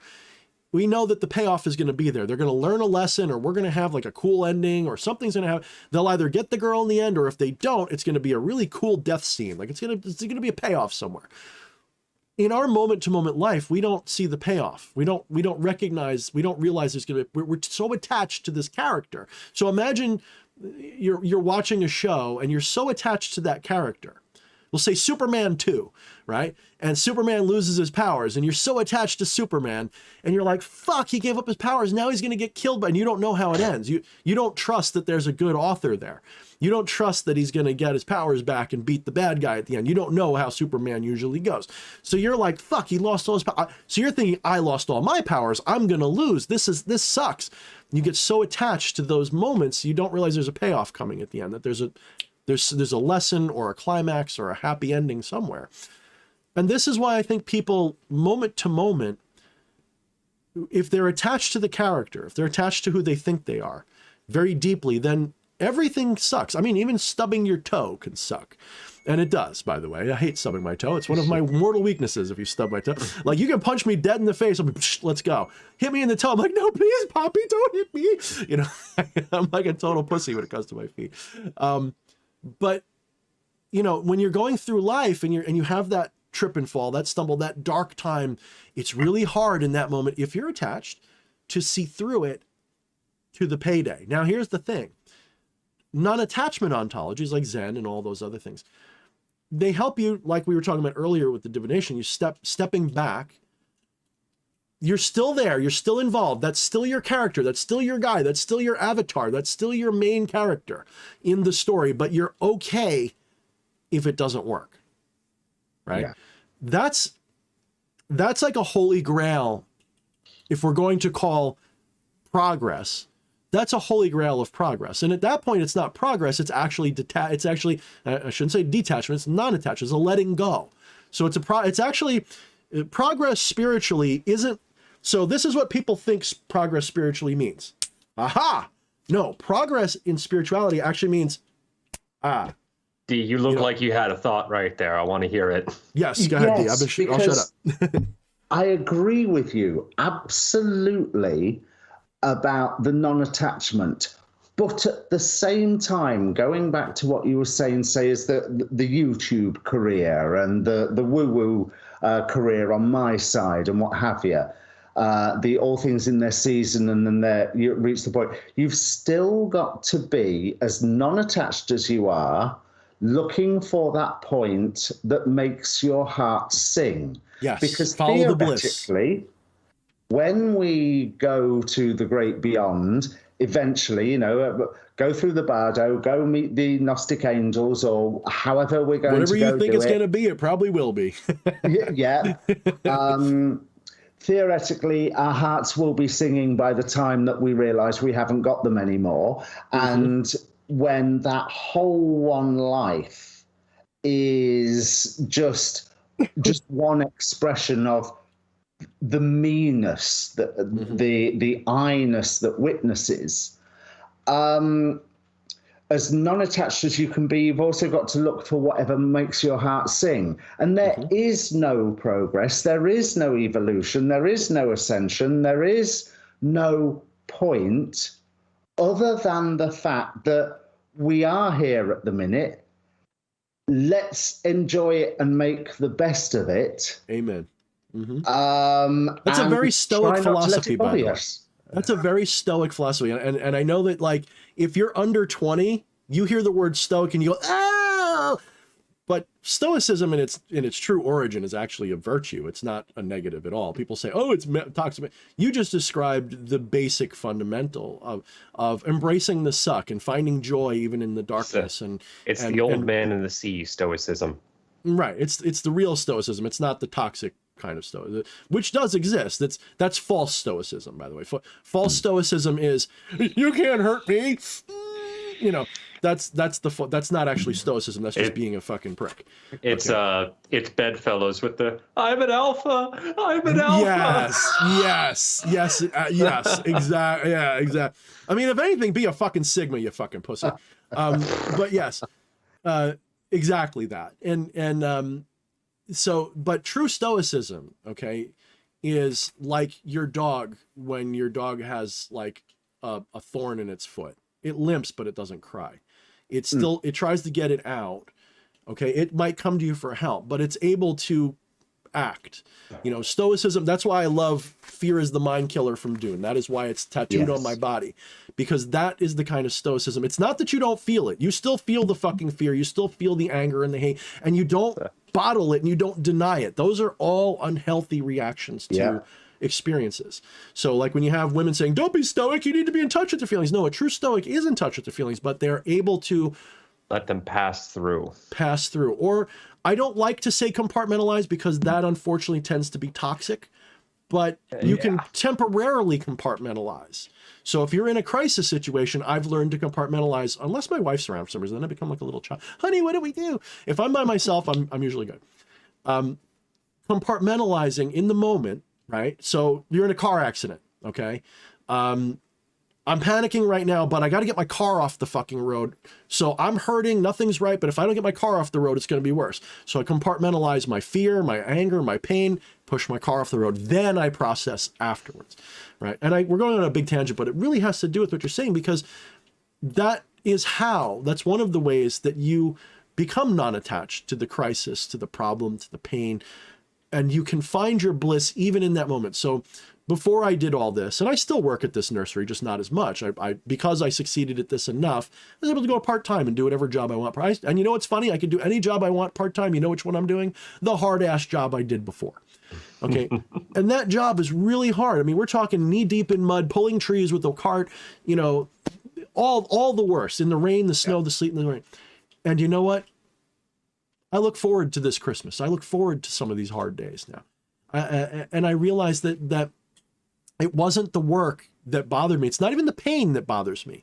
You know what bothers me is feeling trapped by it. And that I think is what you're getting at, is if you can see outside of the box, especially like you said, when you go into the, whatever that is, you expand, you know, I don't like to say rejoining source, because I don't think that's what happens at all. I think you're always source. I think you just remember that's what you are. Right. So he'll say, oh, my goal is to not be source. Like, that's silly. How could you not be you? That's like saying, I don't want to be conscious anymore, but I want to be conscious anyway. Anyway, when you return to your awareness of yourself, and you have that, like you said, your life is laid out in front of you and all that, that's not even the final pillar. The final pinnacle is oblivion again. It's the depths of deepest sleep. So before you go there, you look back and you say, wow, that was a cool character I played. Look at that moment where that happened. Look at where that moment, that was so cool. And like you said, it's all one big picture at that point. Yeah, because I want to pick up that point that you were saying about the compartmentalize with the whole idea of how that can be healthy and unhealthy, and the detachment idea. Because in my day job, and I've done this day job on and off for many years now, I work with people who often are having severe crises. And therefore, I've experienced other people's crises, and in that environment, you tend to have your own crises. And what I found is crisis arrives, I deal with crisis, I sit down, and then I panic. And that's a much healthier way. And I've learned also allow that panic, because it's okay. It's only another couple of pages of the book. I love that. That's like my friend when I was. Yeah, go ahead, Fleshy. You haven't said Eddie anything. said earlier, one must imagine Sisyphus happy. One must imagine enjoying the tower. That's why I love that new Hades game. If you haven't played that new Hades game, if you like video games. I'm 2 years too old. I never learnt the thumbs. I can't do it. I will watch cutscene movies till, I starve on the sofa. But I can't. Well, I'm limiting myself there, but who cares? I've got enough to do with my tarot cards and my comics and For those who do play video games, Hades is fantastic. It's probably my favorite interpretation of Greek and Chthonic mythology. Yes, it's a roguelike, so if you're not a fan of roguelikes, it may be a little problematic for you, but it's a fun roguelike, because if you're going to play a game over and over again anyway, this is a good way to do it. The characterization of that really, even though it's a little simple compared to like a really story-heavy game, is phenomenal, and it actually got me like, okay, these are the gods. If I work with them, that's how I'm gonna see them as they're displayed. This game did a perfect job of displaying what I would want to see them like. And the cool thing was, Sisyphus was one of the cooler characters in it, and you run into him from time to time, and he gives you, and he's like cheerful, even though he's like always sitting there, and the boulder has a smiley face on it because he like carved a face into it, and he's like okay with it. He's totally okay. I love that image. It's fantastic. Yeah. Look it up. Hades video game Sisyphus. Look at, and you'll see it's really funny. I don't want to bring us off on too much of a tangent, but I want to point out for people who haven't noticed, fucking CM Helnikainen has made it his personal mission to give you all apparently the emoji tarot, which he has been working on since the beginning of stream and is nearing completion by the looks of it. Look at all that. Oh my God, Queen. I mean, I Page of Pentacles, water and fart. Okay, that's the oh no, the Knight of Pentacles. Why is it like a cum shot and a fart? I don't know. It's some personal interpretation, I'm sure. You might have to scroll a little bit up on chat. The most recent comment is from him with the minor tarot in the aces. Up higher is the wands. I like the 7 of wands. It's just a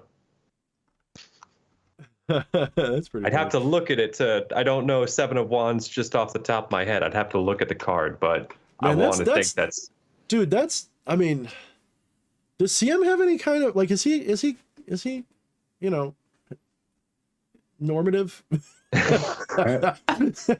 Because that's some spurgy stuff, my friend. Where's Jackass when you need him? He's the right kind of people. Oh no, I love CM. I mean, as much as we rub each other in all the wrong ways on some things, I love him. He's got a great sense of humor, and he's really fucking good at what he does. We do have to have him on at some point too. Maybe next week. Maybe, I don't know. We got to get. We lost. I think he said he's gonna be right back. No, he said. I'm still here, but I'm just not going to be here for 2 seconds. Well, if you're getting naked, it's fine. Fleshy does it all the time. All right. Yeah, we got Fleshy on 2 screens. We'll see what happens when he comes back. We'll see if it breaks it. Yeah, let's see if it breaks it. I don't know what to talk about now. What are we gonna? What do we do? Yeah, all it takes is like a sudden thing like that, and like, oh, where was this car going? I'm not sure. I don't know. You know, well, how would you feel if someone just bailed out of the car when you were driving? Of course, you'd be fucked up.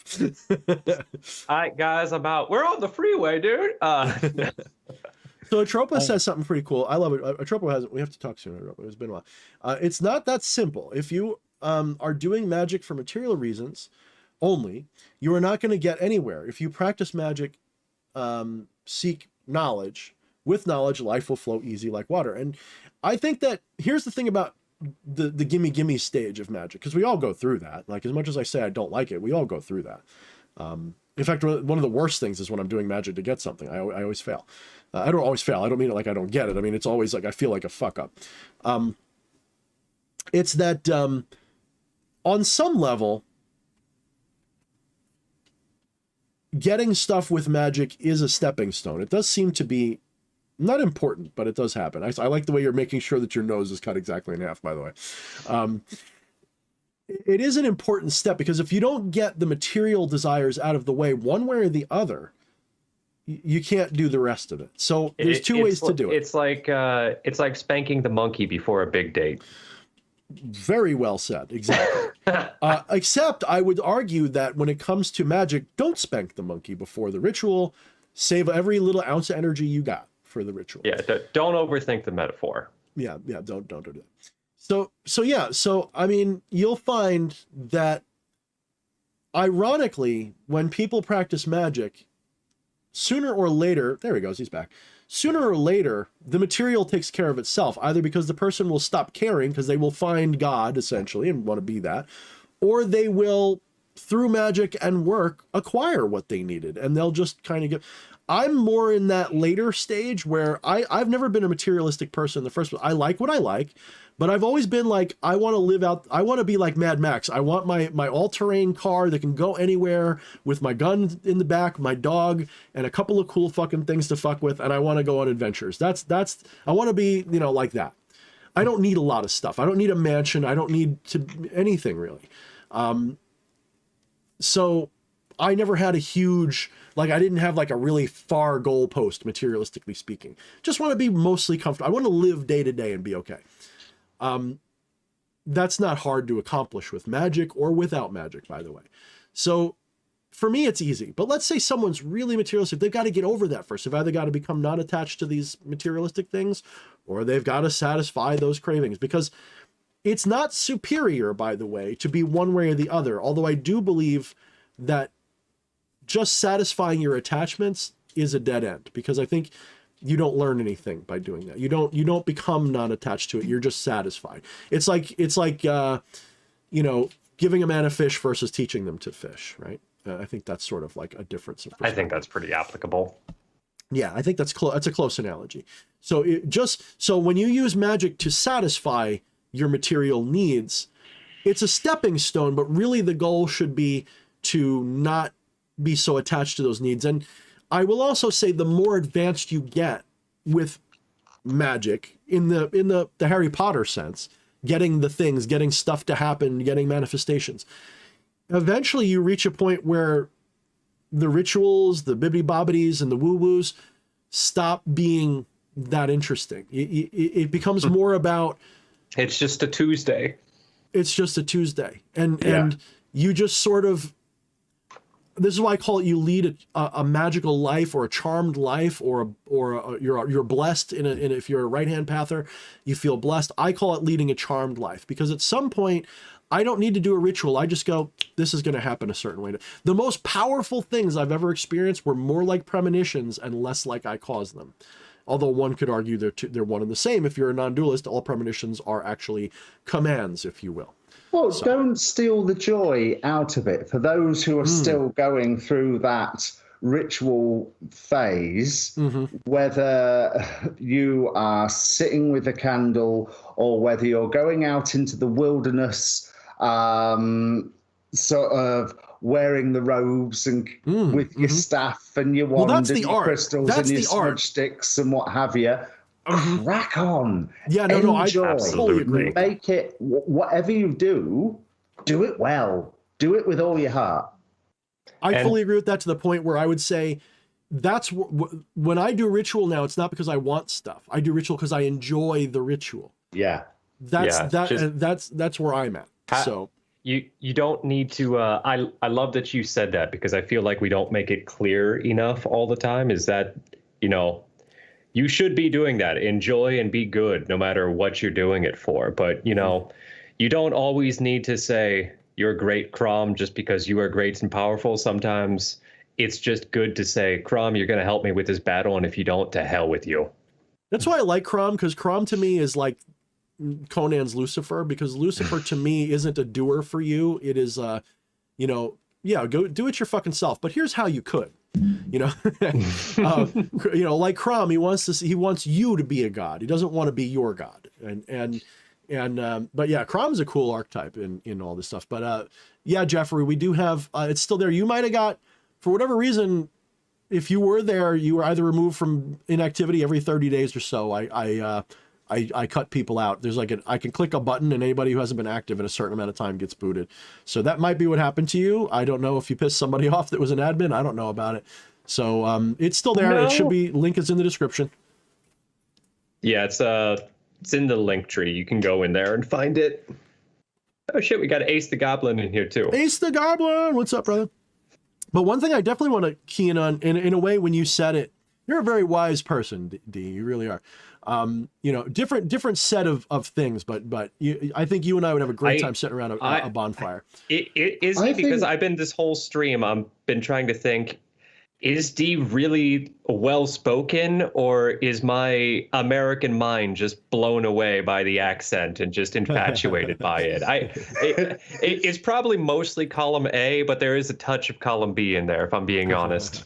No, D is definitely D is one of those people I don't have to explain much to. If anything, like I like D because I talk and like I can see I'm like turning on these neurons. He's like, oh shit, I love that. Yeah, I think that too. Ooh, that's a new way to say it. But I love, and he gets it. None of it's like I don't have to like tell him like how to spell yet. And he says things that trigger things. And then I'll give it back to you. When you said a moment ago, don't shit on the people that are learning and having fun with it. And I realized, you know, maybe I have in a way become a little smug in my disdain for that results-based magic. Instead of simply saying what I said before, that the goal is to not do that, which is fine, I've kind of shit on it. Through doing it to get to the point of not doing it. And you might as well have fun doing it. Yeah. And I admit, I think I might have. So it was like you were speaking to a part of me that was kind of in, you know, old stupid master mode, right? Like, you know what I mean? Like. Yes. Yeah, I hope you know what I mean. And I feel like, fuck, I just realized that I kind of shit on my own. Like, if I was talking to myself as a beginner, I would have hated me.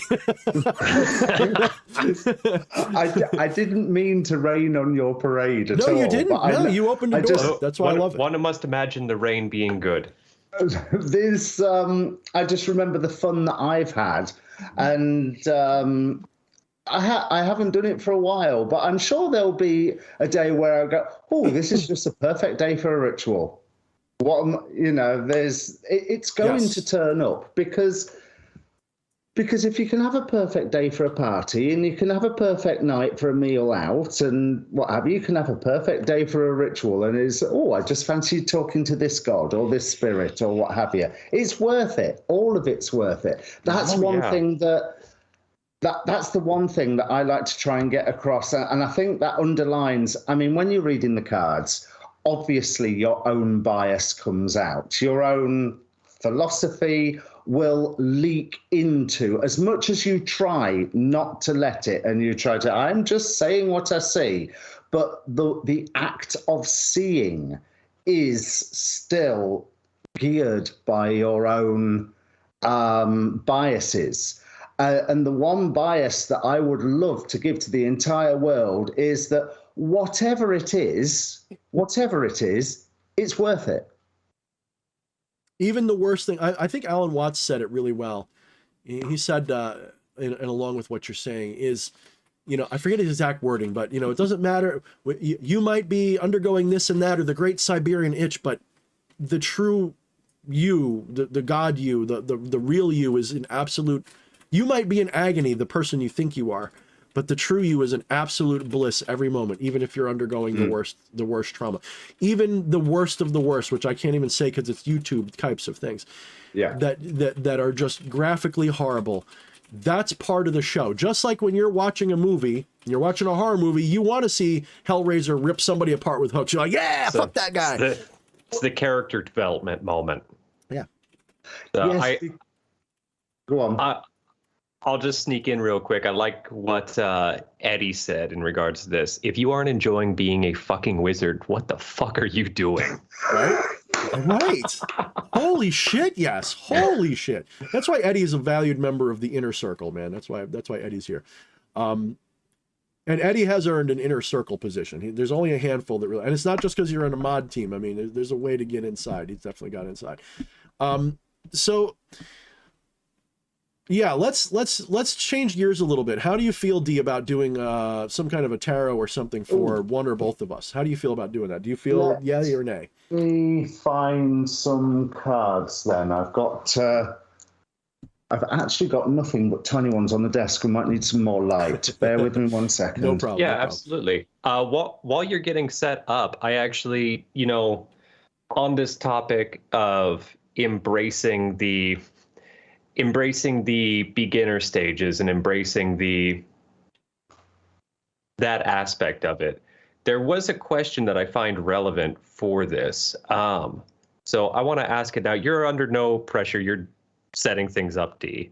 But Gogo asked how to learn for beginners. I believe there was some typos in here. I believe what they meant is how to learn for beginners to not be afraid of spirits or other beings. Ooh, that's a big conversation. Before we do that, though, before we even does a reading, before we do any question answer,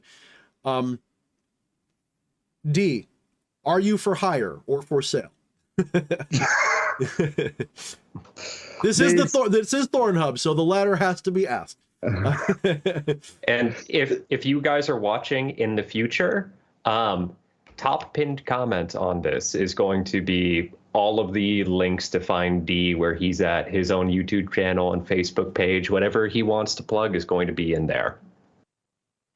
There's I don't have my own website. I haven't got myself that organized yet. It's been on my to-do list for about 2 years. But yeah, I do private readings. People can contact me through whatever, Facebook, YouTube comments, Twitter, whatever. So yes, I can do private readings.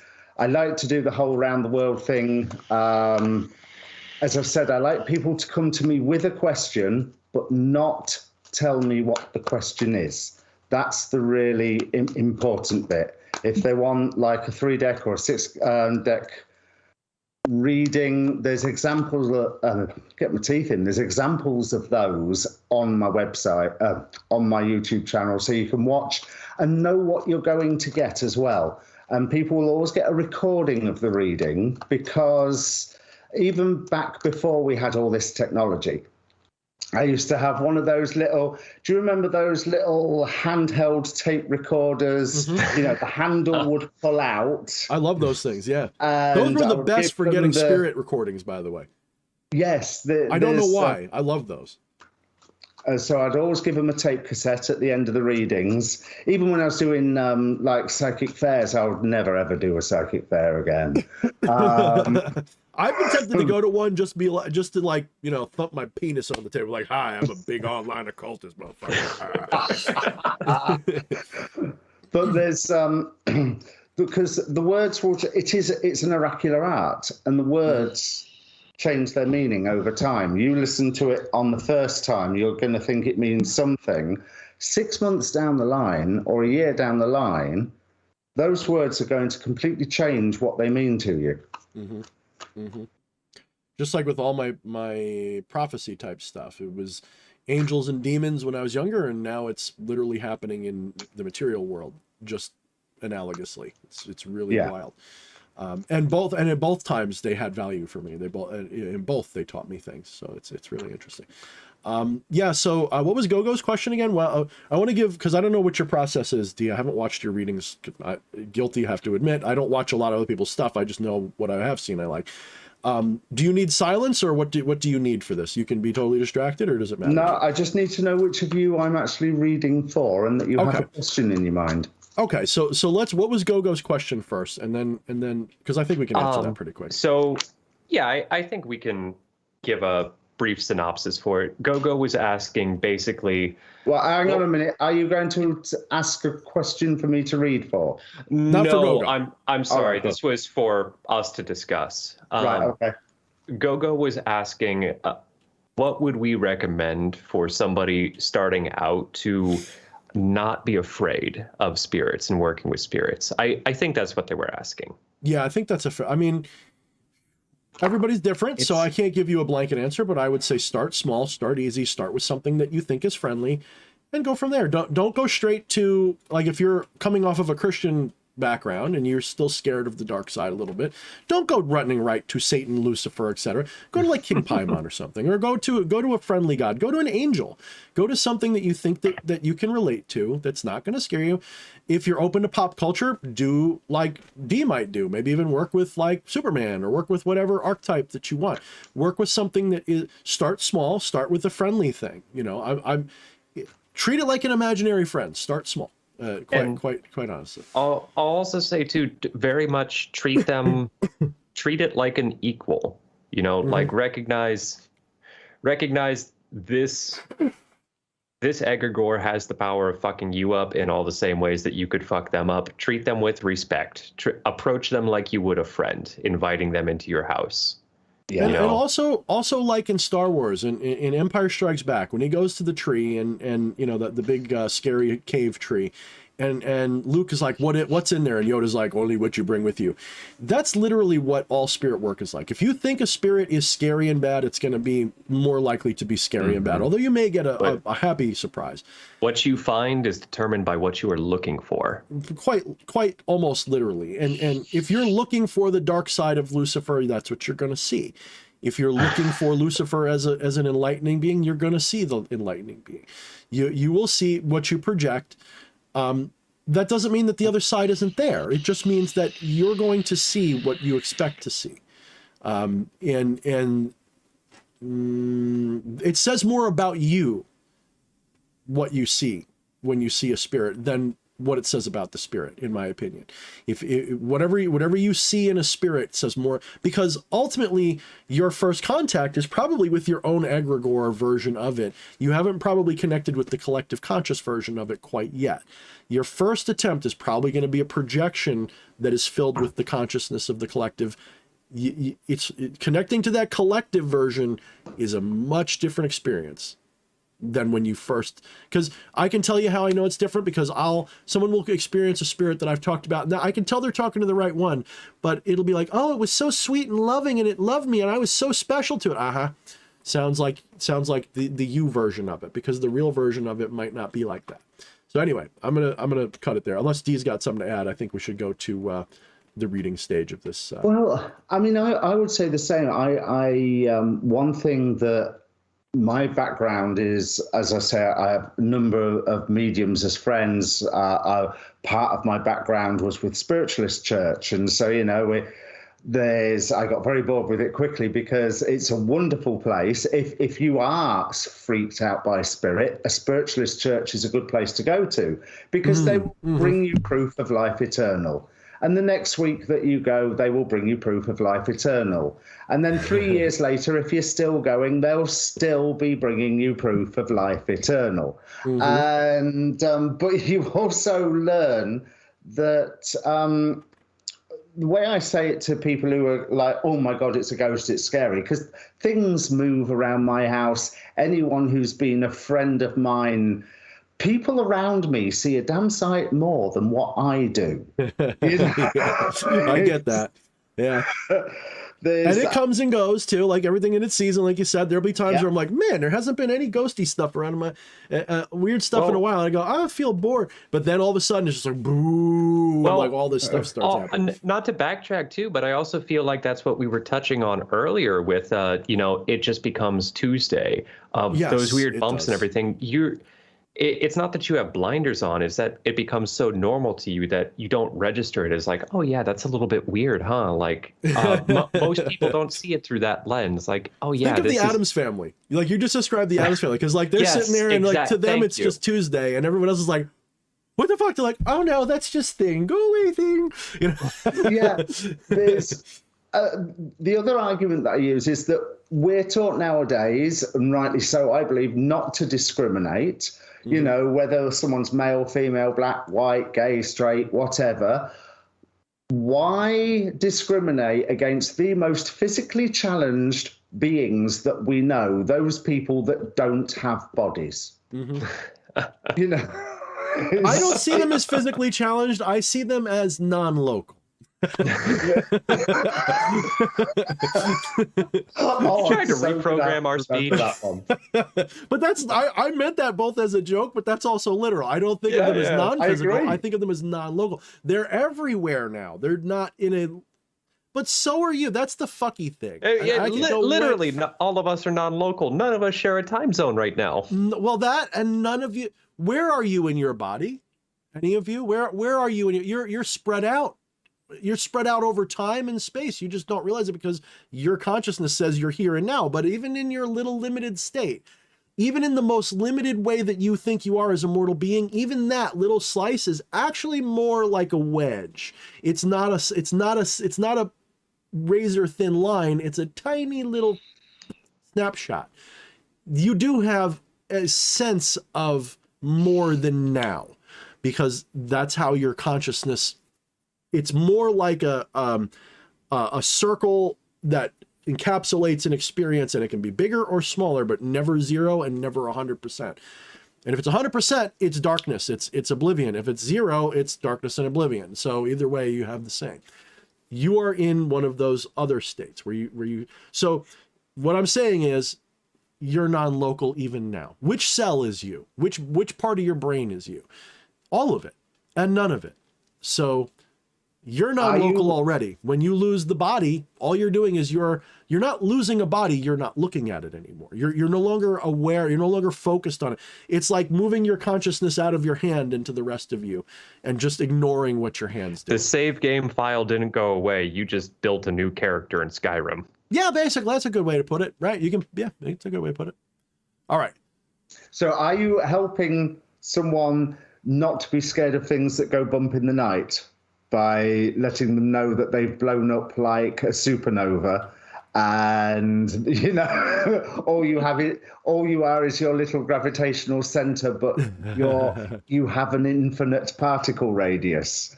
What I tell people is if you could see what's really going on, you would go insane in a split of a second. If you saw what's watching you right now, if you could see what sees you, because it is you, but if you could see what sees you, you wouldn't ever want to look. And everybody, that is bedtime stories to keep you awake with existential dread at night by D.H. This Thorne. This is why Lovecraft wasn't wrong. This is why Lovecraft with his cosmic horror wasn't wrong, because if you're not ready to recognize what it is, it's terrifying. Non-duality is terrifying if you really think about it. It's absolutely terrifying to think of eternity and oblivion as one, to understand that you're never going to really die, that it is forever. At first you're like, I'm never going to die. This is awesome. I'm like a vampire. And then you go, wait a minute. That means I'm every rapist and every murderer and I'm all their victims. That means I am Hitler and I'm all the Jews. That means that I am all of these things. Oh, fuck. And I have to go through all of it, not just, so this one lifetime, isn't it? So this is why Zen Buddhists go, I want nirvana. I don't want to live again. That's fucking sucks. Yes. So me, I look at it completely. I think a Zen person's actually a very nihilistic person. I go, no. I want to live. I want to do this again. Next time I want to have, one gray over here. That's the only difference. I want to have the exact same life. It'd be exactly the same, except I want a gray hair over here instead of over here. And that's there for you. And that's terrifying though at first. When you truly awaken to your non-dual nature, that what I'm saying is true. When you really awaken to that, one of the first stops on that tour is, oh shit. And it takes a little bit to get over that. It really does. Okay. There's a thrill with it as well, though, isn't yes, it? I can remember, it was about a year ago, there was a younger person talking to me and said, well, what do you think anything carries on after we die? And I went, honestly, after the day I've had, I hope not. Right? Oh man, I hope it sounds. Well, it That'd be does. nice Every just night to when you have a go to sleep, bookend. you experience oblivion for an infinite and indefinite period of time. Every time you go to sleep, time stops and you go into the oblivion state. There is no time. It may as well be forever. And then when you're bored of forever, you come back to this life or another one and you pick up where you left off. You just don't know it. All right. Fleshy, do you want to go first or should I go first into the mall? No, hey. Some cards came out. I have a story to tell, and then either of you two can tell me if it's for one of you. Okay. Ooh, right. I think he just... So, yeah. as I was shuffling, various cards came out. I'm using, what is it? The Gilded Tarot, because they're just nice cards. Right. There's someone who's watching, I don't want to use the word options, but it's more like irons in the fire. And this one's blowing up, and this one's overflowing, and this one seems to be capturing things just nicely, but like, what the hell is going on over there? And there's this sense of not even really being able to juggle. It's not like it's not like spinning plates. It's not like you can reach forward and catch these things as they fall or overflow or burst into flames. These are things that you have set into motion or that are going on around you, and they're all in various different states of unease, transition, or disaster, or change. Let's say change in a very nice way, change. And I feel like there's a pressure going, right, which ones of these do I need to preserve? Which ones of these do I need to look after? And which ones can I just abandon? And I would say right now, wait. Because it's like the image I've got in my head, you know how they describe gravity waves? You know how they've got somewhere deep under the earth and there's these two lasers that are nearly crossed, and they're constantly measuring the distance between the laser and the receptor. And ever so often, when some gravity wave passes through, one of them will go like that, and the other one will go longer. Yeah, LIGO. That's yeah, I should so have remembered that. I did bloody astronomy at university. That's the feeling like I've got. It's like there's this big wave that's passing through it, and right now is the time to stand back and watch. Just watch the results for the moment, because you're going to find that some structure remains, and some structure, it not only remains, it gives you that sense of when you look at it, that one lasted. And I want to say I feel it's more than one, but I'm just going to say for the sake of the argument, that one lasted. So if there's this urge to like, I'm going again to as if you're spinning plates on the bean canes and you want to go and spin all the plates. No, you can't. There's a chain link fence between you and the plates spinning. You've set them in motion. All you can do is watch for the moment, and that is okay, because I feel like there is something good that will come out of the things that break, and there's something even better that will come out of the things that are surviving. And it's the one that gives that where you see, it's not even a structure that you have formed. It is a structure that has formed as a result of what you set into motion, but it's not what you actually planned. But you can turn around and go, oh, okay, that's okay. I'm really surprised that has stayed where it is, and it's like self-organized, like, you know, a self-organized system has suddenly sprung into being. You know, there's I thought that would just be a pile of crockery, but look how that one has made a picture of Mount Rushmore or something in the wreckage. You know, whatever it is, there is a structure that promises to last. It's giving you a chance to level up and show your wares in a new way, whether you are showing your wares to someone else or whether you are just showing your wares to yourself, because I don't want to touch that improvement evolution thing we was talking about earlier. But Page of Pentacles for me is this leveling up card. It's this stage one complete. Now you are a beginner on level 2. Now, that in and of itself, whatever pressing decision, whether it's how to allocate resources or what do I save, what do I let fall, do I try and save everything, do I favor one thing over another? No, not at the moment, because it has not finished. Once you see that structure that rises out of it, you will find that that's the point where you are leveling up. And that structure is the springboard to your next level, because it's going to bring results. We're ending with the 3 wands here. Sorry, I should hold that still enough for the camera to see it, shouldn't I? Shake it a little bit more so it really confuses them. But what I really like is just before the end of this, we have the Star card. You know what I was saying about the structure? I'm really drawn to this whole...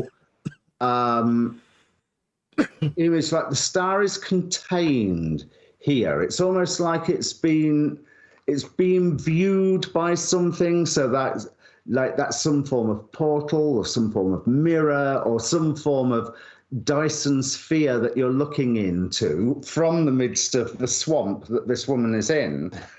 That structure that is going to naturally rise up is really going to open a lot of doorways for you. Once you're going to be aware of, oh, I'm in this new position now. It's almost like I'm custodian now, but it's not that you're just custodian. You are custodian on show. You are on display, and that's a really important part there. And I feel like there is partly this sort of scared budgerigar feel of, oh my God, what am I doing on display? But it doesn't matter, because you've already signed up for this and you knew that this was going to come once you see that structure rising up. Because as that structure rises up, you're going to go, yeah, it's sort of mine to look after, isn't it? And that's going to feel good, but it's going to open a hell of a lot more for you than what you expect right now. So whatever all these options that are sort of crumbling or shaking or overflowing or bursting into flames or having their own tower moments or taking off. I get the feeling that with this, because we're starting with the Seven of Cups, that there's one of these options that is taking off, that it was only supposed to be a real side thing. But with that taking off, everything else is crumbling or bursting into flames or shaking. But I want you to look at it as like it's like this. Think Peter Carroll's Liber, what's its name? Liber Chaos. Yes, waves passing through, or think like the gravitational waves passing through, because I think you're going to be really chuffed with what happens. But right now, if you feel that there is a cause to action, really, there isn't. You need to take a lesson out of what you said, D.H. Thorne, and be detached and stand back. You know, I don't want to cut you off if you're still going. No, that's it. I got the symbolism in my mind through what you're saying, and maybe it's only tangentially related, but I don't know if you guys are aware. Do you know those old school metronomes that you could put dial the weight on the lever and it would swing at different speeds? So those, if you get a bunch of them and put them on a similar surface, which is sympathetic, say a piece of plywood on a couple dowels, the reaction of them swaying back and forth, even when they are all set to random intervals, they'll all align to one another, given enough time, and start swinging at exactly the same cadence, because they are all affecting each other. They're all tied into the same system. We're even looking at it and it seems like chaos. The best thing you can do is just hands off and look at it. And eventually order will arise from all the random little bits that you set in motion. So I did tell you that maybe Fleshy should go first, and I think that's what just happened. Correct me if I'm wrong, but I feel like that resonated more with Fleshy than me. What do you think, Fleshy? I mean, you know what's going on in my personal state right now. Yeah. You know, it sounds like he just read you pretty good. I mean, at first I wasn't sure, but then as it went forward, I'm like, no, but I think that might be revealing a shadow of yours. I think that's also very applicable to you, and you may not realize it. You may not be willing to realize it. It's possible. You're such you like hands-on so much that you don't want to accept hands-off. Yeah, that part maybe, but no. And my work here is done. He read us both with one reading. Oh my God, that's impossible. His power is over 9,000.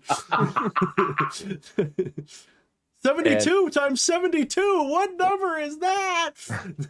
I want to read a super chat real quick too. We have Rye of the Fallen 1124/7 says, "Never stop what you're doing, DH. Hail the 9." Appreciate you, Rye. Thank you so much, Rye. Yeah, no, I do feel like Hermit's saying it was his. It was for him. It resonated with him. It's possible. I mean, maybe he's just reading everybody right now. It's like this. I love that quote. Doctor Who said about doing nothing when it's the right type of nothing. Yeah. Ooh, good point. It's a very Taoist position. Yeah. When they say do nothing, it doesn't mean do nothing. It means do no thing. So yeah, no, that- I definitely feel like that was more. I mean, maybe Fleshy's just trying to catch me with my own shadow words, but no, I feel like that was for Fleshy. I could be wrong. Maybe it's important for us not to say who it was for. I feel like even speculating over, who is that for and everything misses some of the point of it. Yeah, maybe it does. The important part is just hearing it and letting it flow through you. Yeah, maybe. Very possible. We'll see if he does another reading and it's like, stop wearing so much black and go get a regular job. And then we'll know.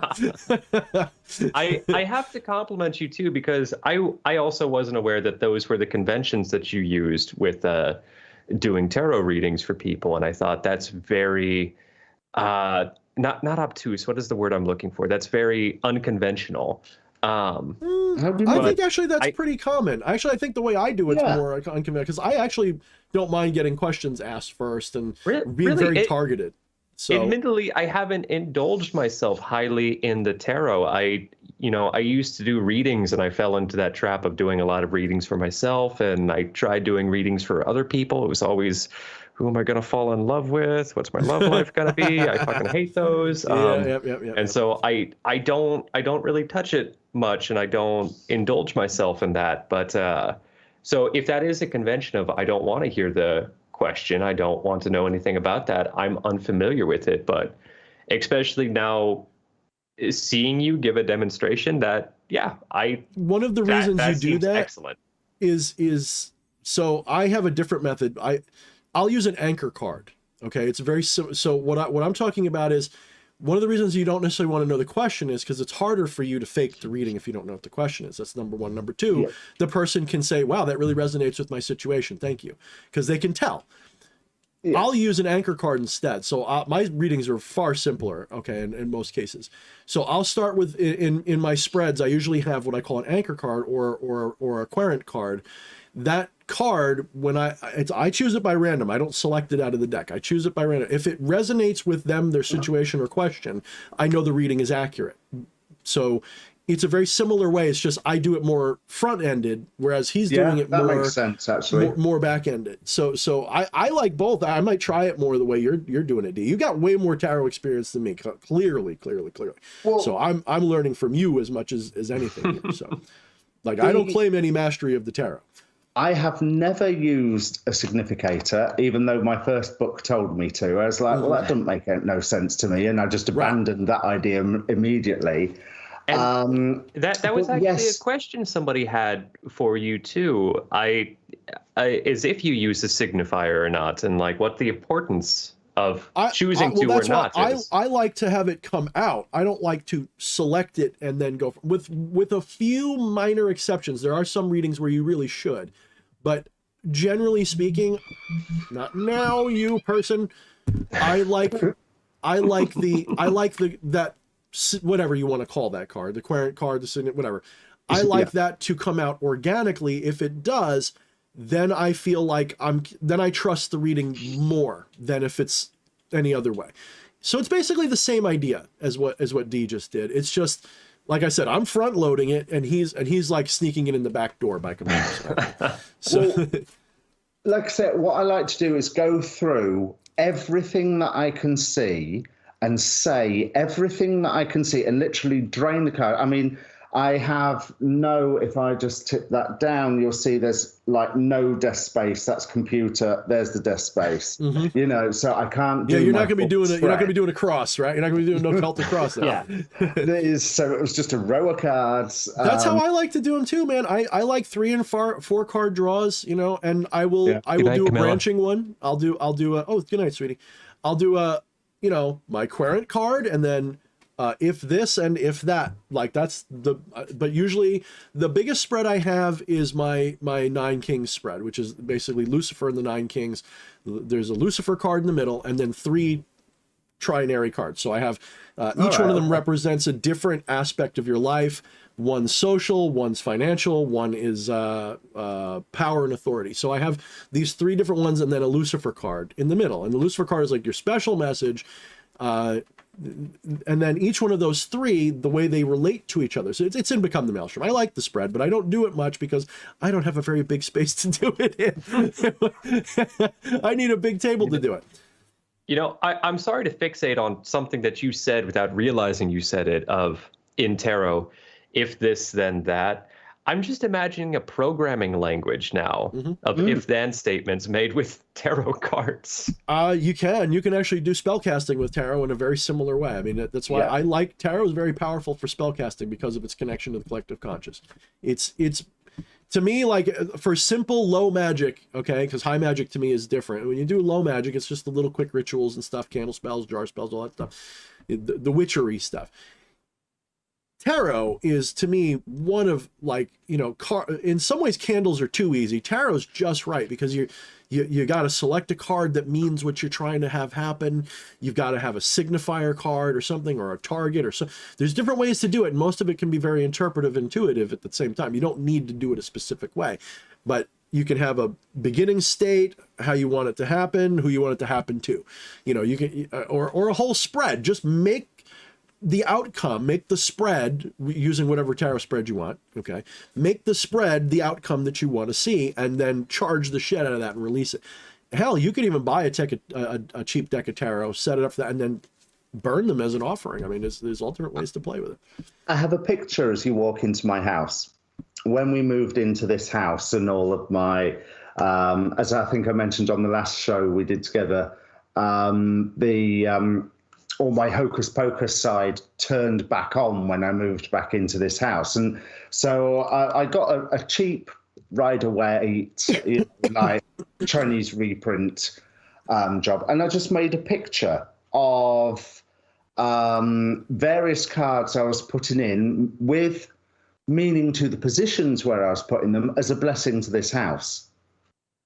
And I also want to say that it appears to have worked. We've been here for 3 years now, and things have just got better and better and better. Interesting. So it did everything that he said. So you don't have to. You can burn the cards. You don't have to.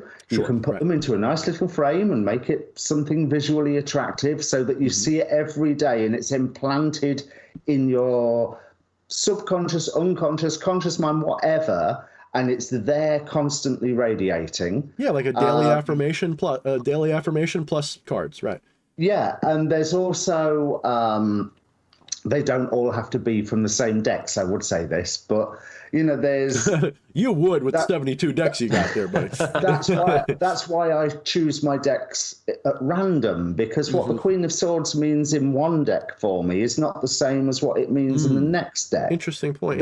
You're like me with weapons, but you've got tarot decks. That's what. Do I want to use the knife that penetrates or slashes today? I don't know. Hey, honey, what does the person breaking in the house want? Fleshy's leaving us. To go back, once I've drained the cards of everything, I'm quite happy to sit and discuss with the client. But it is exactly the point that you said. How can I bring through any proof if I already know half the details? True. That's a very good point. Yep. And very true. I need to prove this to me constantly. I mean, like I said, especially in the world we live in, that's constantly like sucking, you know, faith in these things out of us. Yes. At every turn, because let's be honest, guys, nothing in magic is 100% works 100%. If you ever meet somebody who says I've never failed at a ritual or I never fail anymore, run as fast as you can. They're lying to you. Yeah. You know, and so in the modern world, where it's not like in the past where you were encouraged to be superstitious by the world, you are really not encouraged now. So even one little failure can set you back for a while in magic or divination. When you fuck up, if you take it very seriously and you go, well, my spell didn't work.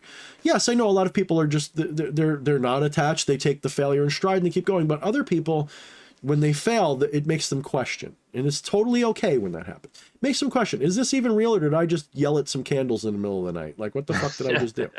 You know, and tarot works the same way. Especially, this is why in my own book I say never ask the same question twice in a certain amount of time. Never, certainly not in the same day, certainly not in the same week. You know, give it time to because if you're that attached to the question, no. The important part is like buying a bunch of decks so that you can ask the same question to all of them until you get the right answer. And I will say, you caught me. I will say, like, when you realize I've seen that with people. When you realize the probabilistic nature of the cards by themselves, a normal deck of 52 cards, okay, there are so many different ways that those cards can be ordered in the deck by random happenstance, that in order to encounter every single one of them once would take longer than not just the life of the current universe, but something like to the 42nd power or some crazy ass number. No, there are literally more unique combinations of that 52 cards can be ordered in than there are atoms in the universe. Yes, as we are aware of. In the observable universe, correct. Yes, thank you. And this is why, so if you did one reading a second, one shuffling a second from here until 10 to the 42nd or whatever insane number power, which is a huge fucking number, by the way, that many billions of years between now and then. So now you're talking about a deck with anywhere between 72, 74, 78, 76 cards in it. The fact that you get any semblance of order out of those cards at all that resonates with your situation is, even with the broadness of the way cards can be read. So a skeptic says, yes, well, of course it fits your situation because the cards are so broadly written, you can interpret it anyway. And yet, even with that, with all of the ways the cards could fall out, it'll, as often as it does, number one, don't blame the cards for being right. That's number one. It has nothing, the cards are not what did it. Your intuition did it. Now you could say, well, my intuition had nothing to do with the shuffling of the cards, because that's a tough sell, because in theory, if it was your subconscious mind that put the cards in the right order, which is what's happening on some level, if you say that that's the meat and potatoes of why tarot works, that's easily provable wrong, because if you do the same reading, it won't come up the same. It'll be different. Okay, so some element of random. So what's going on? You have to then read the card. It's not just the right card came up. Now you've got to interpret the card in a way. The symbolism has to come through and resonate with, and if it does, that's what's impressive, and it does seem to work for competent readers. It's not, look, it's not enough that you could use to plan a moon landing. It's not that kind of accuracy. It's horseshoes and hand grenades accuracy, and that's for some people sometimes more than enough to help them through their life. Well, I would echo all of that, but there's also the reason that, like I say, I don't want to know the question so I can give that proof. There's 2 points. Don't let me forget about OK and Hello magazine. I'll come back to that in a minute. But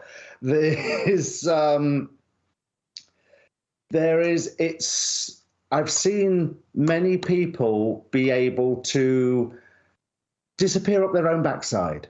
I do that all the time. It's awesome. I mean, hello, what's going on with my picture? Yeah. I was writing something so I wouldn't forget. Camilla asked a special request to ask you, so someone remind me, and I will ask it when you're done saying what you're saying. I just didn't want to forget. I have that ADD problem where I will forget shit, and I'm screwing up. Go ahead. It is easy to disappear up your own backside with this, or when you're getting nothing. Just referring back to the book meanings rather than, I used to do a tarot tour with a medium friend of mine, and we would frequently turn one of our punters away and say, no, you need to go see Claire, or Claire would send them to me, because we'd put the cards down, they're just pieces of paper. But pieces of paper is okay, because on a different level, because if you're wanting to use cards, as we discussed earlier, I've used Yu-Gi-Oh cards and Heresy Kingdom Come cards and Babylon 5 cards as clarifiers with that symbolic alphabet that the tarot gives me. But if you create a symbolic alphabet for you, like we was discussing about oracle cards, you can use cutout photos from OK and Hello and Chat Magazine and the National Enquirer and what have you. It is in here. You just, and that's why I like more, and I will do a reading with 3 decks or with 6 decks, because more is more for me. I mean, you can even take this to the extreme. You could open up the family album and pull out old photographs and grab somebody else's and pull those out and use those and just run off the symbolism of what you see in there. Sure, and it could still be I would valid. even argue that's like bibliomancy. It's very similar. I mean, you know, Oh, yeah. you could go and be like, I've got a whole library full of books, and someone's asking me a question. Let me just, with my eyes closed, let me just pick a book off my shelf, open to a page, and scan the page and see if anything works for their situation. And surprisingly, whether it's because you picked the right book or not is irrelevant. Your intuition will make sense out of what you're reading for the person. I think that's maybe the real key of what's happening. Maybe. That's just a theory. I don't have a proof.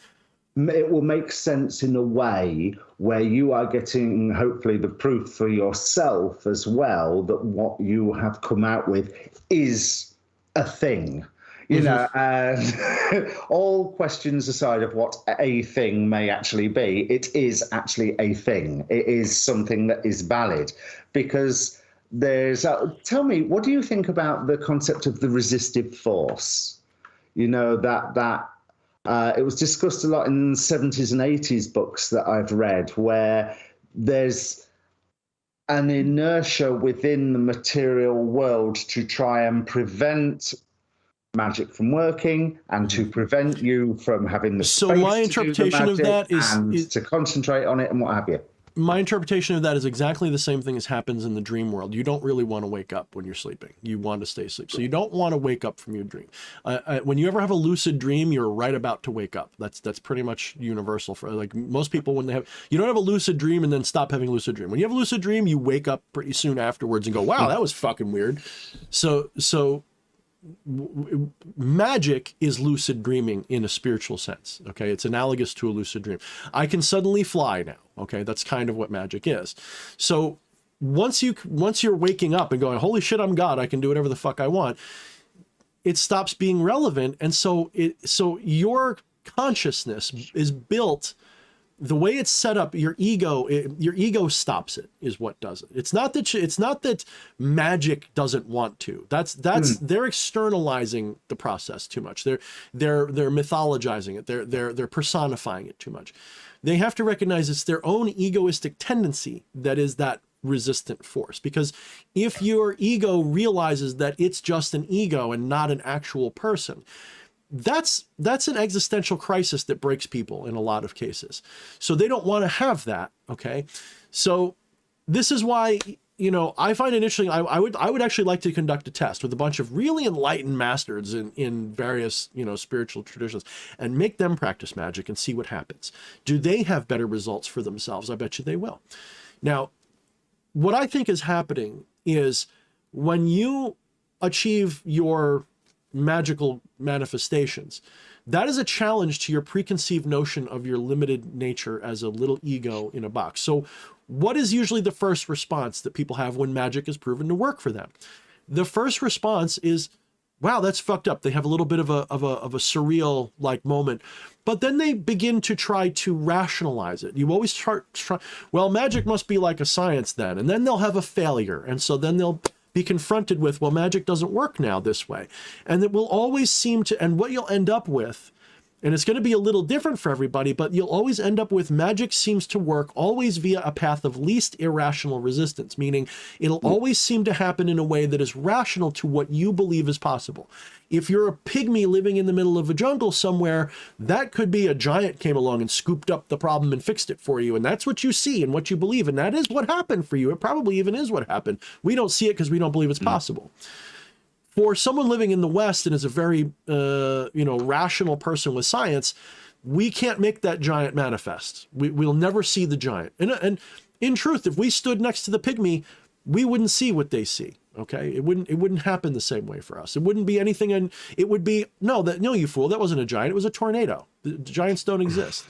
we would see what we need to see to stay rational in our frame of reality. Yeah.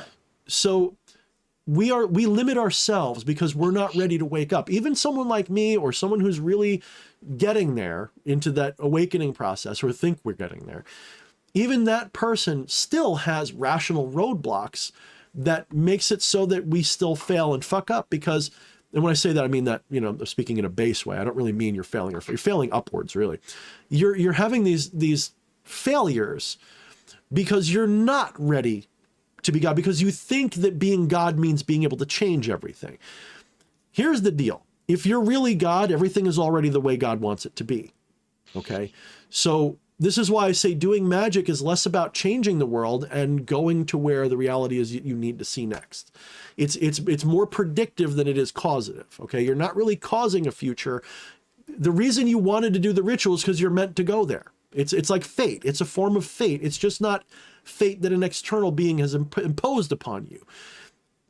It's your own fate, your own choice, your own destiny. So any effort to resist that's a lesson. And so no, I don't think that magic resists you. I don't think that there's some external thing that says no. I think what it is that the same reason why when you're sleeping, your dream makes sense, no matter how weird it is, unless you're having a lucid dream. So in a regular dream, if you could fly in a regular dream, it's not a lucid dream, but you're flying. In your dream, that's a perfectly reasonable and rational, even if it's wild and you're like, wow, I can fly now. You don't stop and go, this isn't fucking possible. This can't fucking happen. This is why science says. You just fly and you go, wow, this is something. So it's rational in the dream to fly. Okay. Well, it's also rational in our dream to fly. You just need an airplane to do it. Okay. We have all these ways of rationalizing things.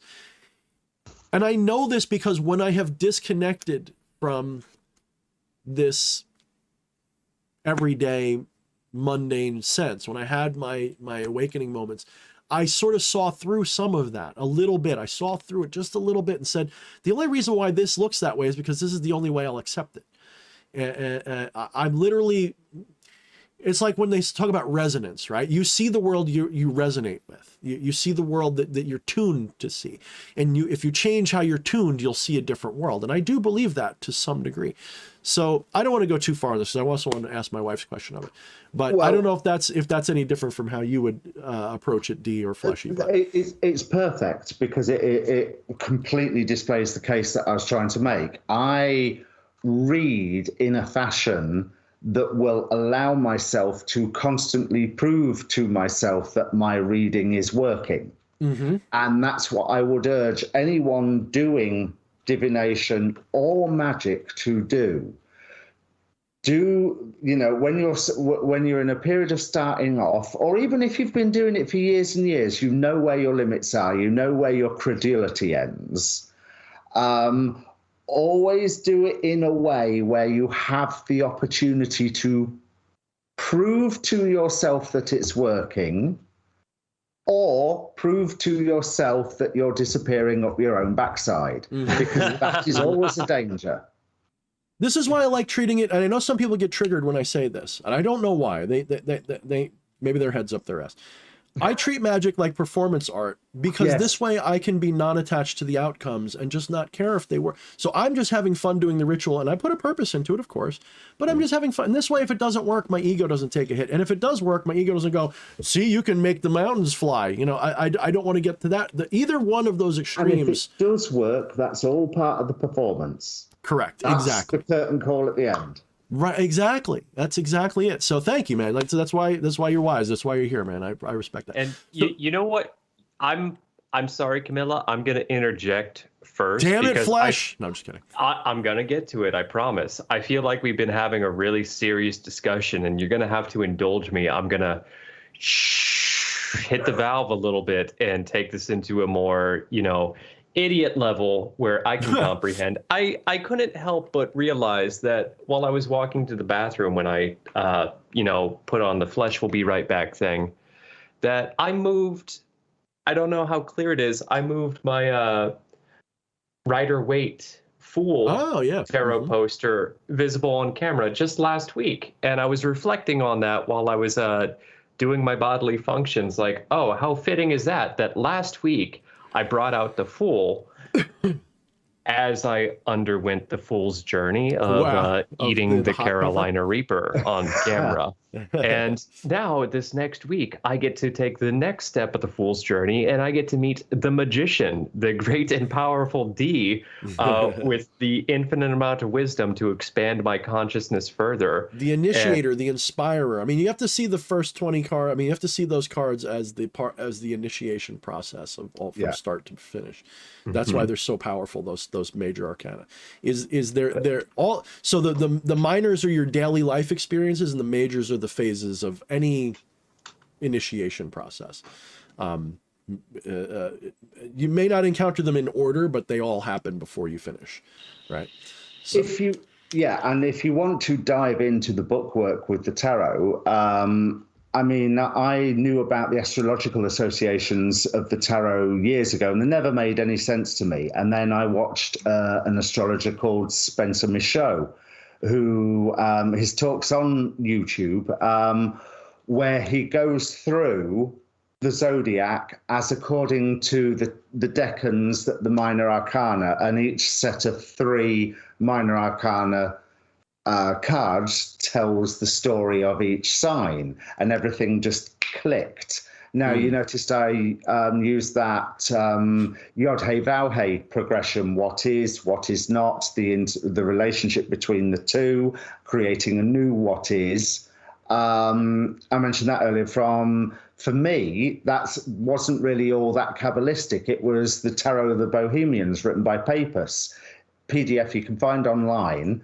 And just absorbing that improved my reading and my hocus pocus so much when with these other, but they're not necessary, because that can be really intimidating when someone starts these arts. They think that they've got to know everything. And in fact, I would even argue the less you know, sometimes the better. To a proper deck. I think sometimes knowing less about all this stuff can be better to start. I mean, you can get so into what it's supposed to be that you fuck yourself up. It's a much more innocent, and you have less. You're looking at it very much as what it is, as opposed to what you think it should be. Yeah. Right. That's true. That's one reason why beginners in magic will often have holy shit manifestations the first couple times, and a grand master of magic is like, well, you know, it is what it is, and they don't get maybe the big manifest. They don't get the fireworks anymore. They'll you know, like I said, you just kind of look at something and it happens the way you want it, but it's not the same. So I'm more at the point where, like, I look at something and go, it's going to go the way I want, and it does. Whereas before I do a big spell and like the manifestation will be the coolest freaking thing I ever saw. It's kind of like, it's like a weird kind of diminishing return inversion. You'd think a Grandmaster would be able to make the mountains move, but the Grandmaster knows they put those mountains where they need to be, right? It's a weird kind of reversal that happens. It's like Merlin aging backwards. It really feels like. Fuck, damn it. Okay, the important. I gotta go to people... Camilla's question, Fleshy.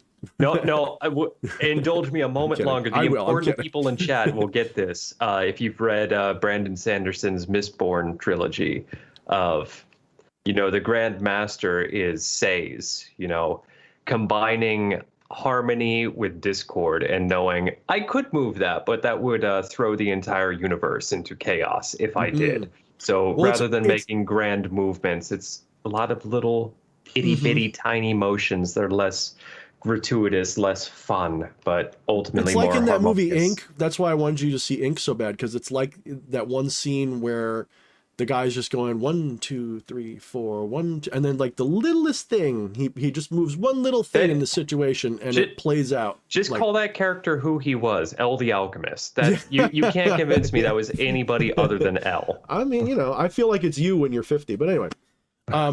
So yes, I'm sorry. I've delayed her long enough. Camilla's question. We've delayed her pleasure long. You bastard. Special request. Can you get his opinion? Catching. Can you get Dee's opinion on dice, astrological dice, or use in any? So using dice in readings, be they astrological or otherwise. Do you have opinion on that, Dee? I have some. Played with them a couple of times. if you're happy with using them and they make sense for the reading that you're doing, absolutely crack on. I refer you to my Chat Hello and OK magazine. I did get some. I started using them. It wasn't feeling right at that time, but that's because with astrology at that point I didn't know what the hell I was talking about. So I didn't. There's loads of astrology that I still don't know and don't understand, but thank you for reminding me that I have a set of those dice and I may well start using them again because, yeah, I like dice. But it's that whole having that randomness to work with. That's it. That sidesteps the logical mind where it's saying, that somehow you can convince yourself that it's a fix, but having that random element, there is something else, and it isn't something else. It is you, but you can feel like there is something else that is putting the cards in the right order and making sure the dice falls the right way. And it's yet another tool. I mean, one thing I would love to learn to read is the Dilogan, the cowrie shells. I would love. My God, those readings take ages. The cowrie shells. I'm not familiar with those. It's in Santeria. I went to see Santerra in San Diego a couple of years ago, and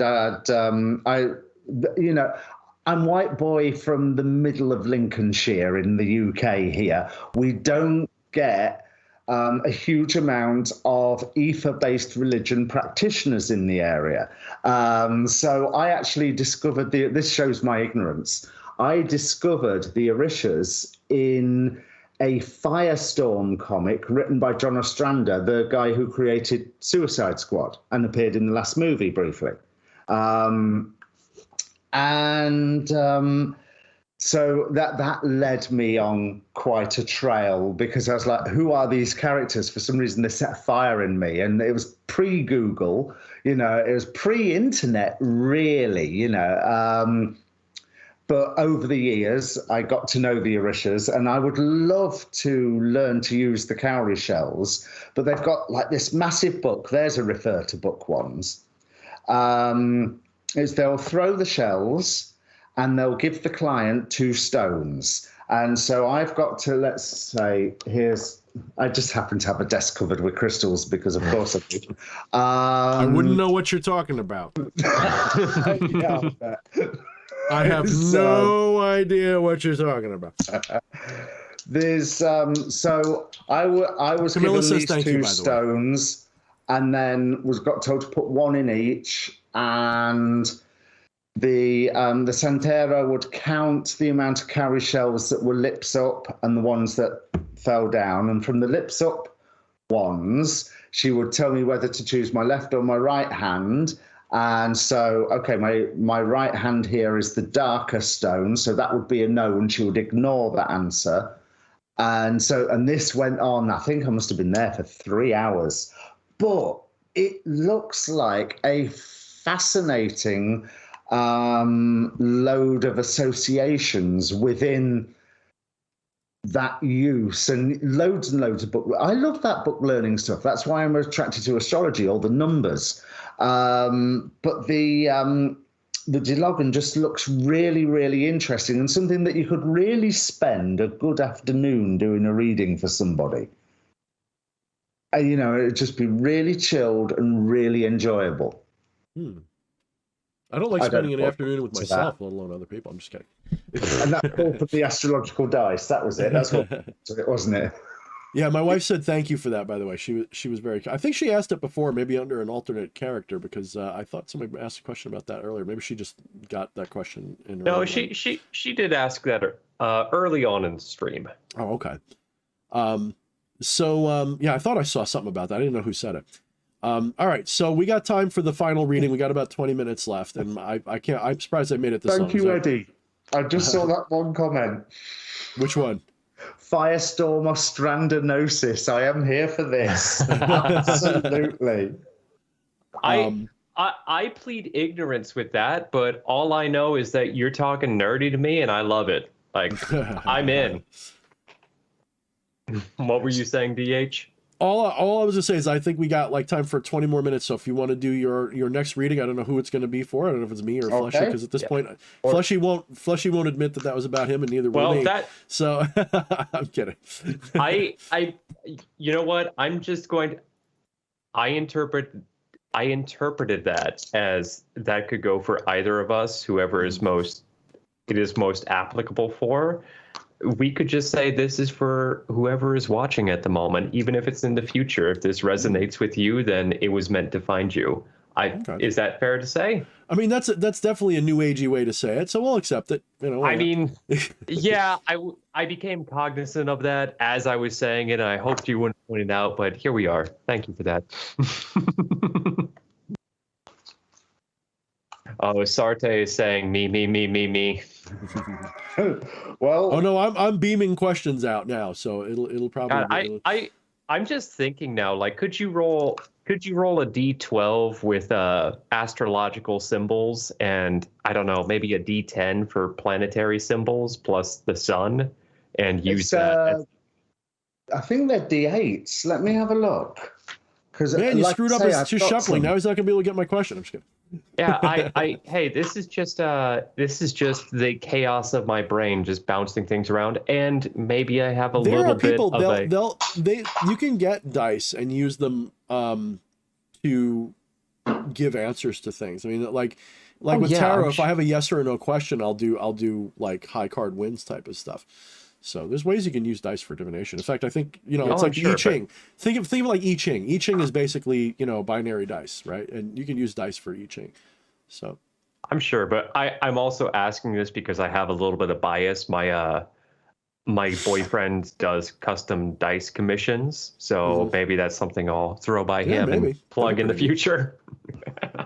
They're D12s that I've got with all the astrological symbols on. So one for planets, one for signs. But it's also including like Chiron or Juno or what have you. And I have got an urge to, if you want to talk about significators, I don't know whether this will be so much of a significator or whether it would be like an oracle card. But no, that's the wrong deck that I'm using there. Are you aware of Demon Possessed Tarot? I think I've heard of it. I've heard of it. I am not familiar with it. Oh, they're lovely. They really are lovely. Now, these ones pretty obviously have a sense of humor as well. For everybody listening, I'm going to look it up right now, and I'll share an image on screen when I find it. Demon Possessed Tarot. Yeah. By Bloodstone Studio. Wow. In fact, it's just called the Occult Tarot on Amazon now, because the Demon Possessed was the original Kickstarter from Bloodstone Studios, and now Rockpool, whatever they're called, have not bought the rights, but they make them now and mass produce them. So it's known on Amazon as the Occult Tarot. Okay. Is it cards with the goetic spirits? Yes. Yeah. Yes. Okay. Cool. I think I found the correct one then. There's so using that. Oh, I have to interrupt for 1 second. Facebook just learned that there's another company named Meta already. They can't use the name. No. Cry me a river. Oh, your phone's going off. I heard the ringtone. Oh no, well, you should hear when I'm really sick. I'm gonna play it for you real quick. I don't think I can. You should hear what I sound like when I'm really sick in the morning, and I ask my wife to come talk to me for a moment. No one's gonna believe it. I don't believe it. Actually, you might. Can I speak to you for a moment? Yeah, I don't believe it. For everybody who's listening right now and is curious, this is what the Demon Possessed Tarot looks like. If I did find the correct yes, deck. I did see that one. Yes, I have seen that one. So it looks pretty bitchin'. It is cool. It is cool, and it's got quite the sense of humor as well, as you would imagine it would do. And it is also, unfortunately, very useful at summoning the demons to come and walk around the house and scare the shit out of the housemate. I could see that definitely being useful for calling them. That's a positive in my mind. Well, I mean, yeah, it had its good sides and bad sides. C'est la vie. So, as a significator, I've got the Ten of Wands that is on this deck, Marbus. And I'm really drawn to that whole, with the cards we go through, with, it's almost like there's, Ten of Wands implies a burden. Ten of Wands also implies a completion. And so we're starting here this time with the King of Cups. You wouldn't think I'd shuffled these. We've got Page of Pentacles down here as well. But we're starting with the King of Cups. So it's almost like there is a burden that has felt, I don't want to say restricting, because it felt good while it was happening. You know, it's that burden that I'm enjoying carrying this. This is the right thing for me to do. This is the right place for me to be. This is my work. I own it. But there's some form of clarity that is coming with that emotional contentment that is implying, again, the sense of having to balance. There's a this and other, nowhere near as pronounced in that Seven of Cups that I had earlier, where they were, you know, the spinning plates that you're behind a chain link fence and can't get to. Here, no, you are taking an active role of balancing, because you want to keep some of those nice emotions, but you're also clear that, yeah, it is coming to an end. We need to move on with this. So how can I do both? How can I do the new thing and keep the good bits of the old thing? Seems to be a question that's coming up here.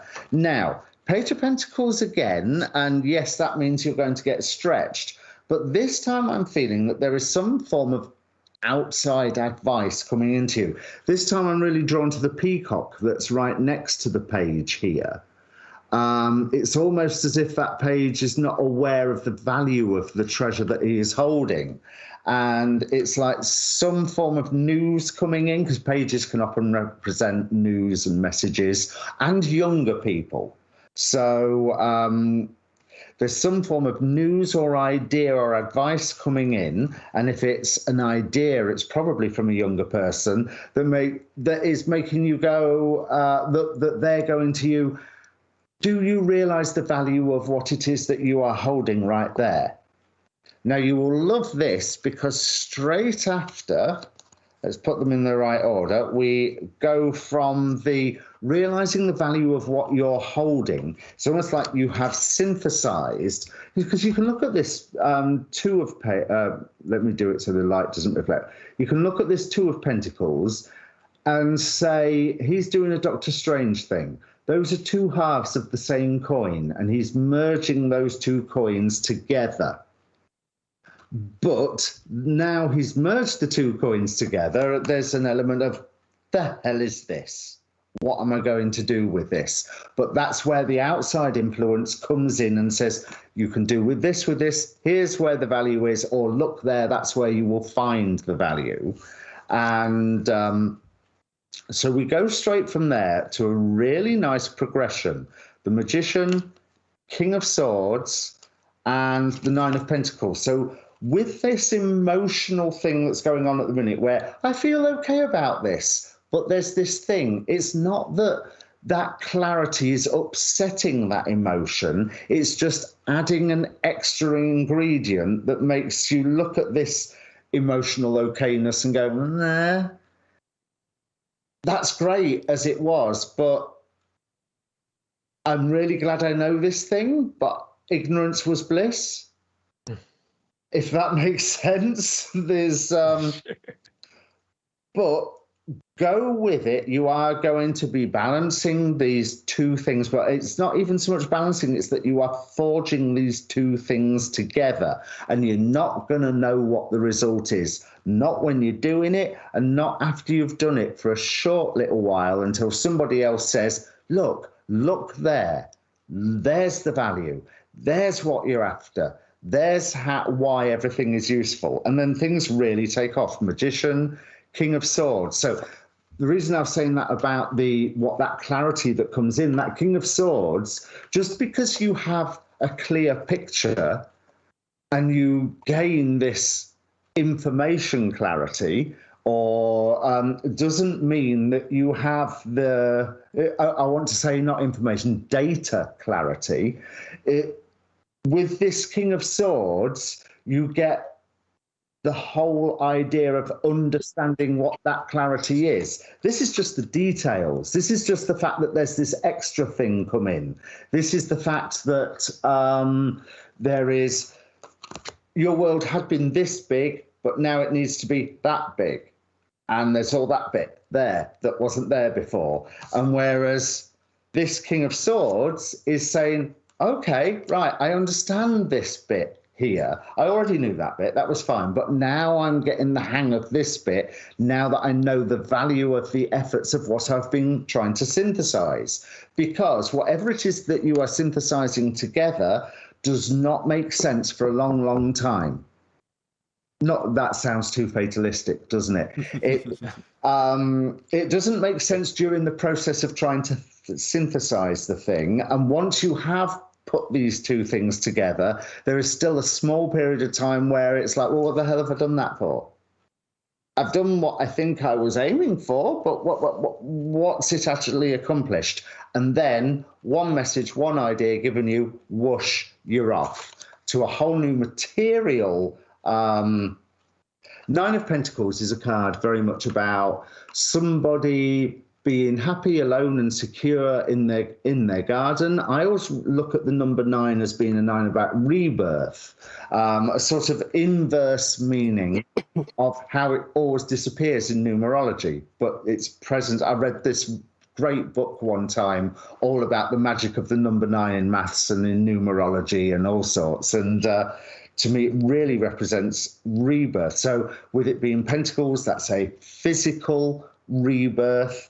To a certain extent, an identity rebirth, since I'm really drawing a line, feeling a connection between this page and the 9 of Pentacles, and how it's completely different clothing, different hairstyle, different identity that has come forward after that synthesis. But this is from the point of where not just that you know what you're doing, but that you really, really, really know what you're doing.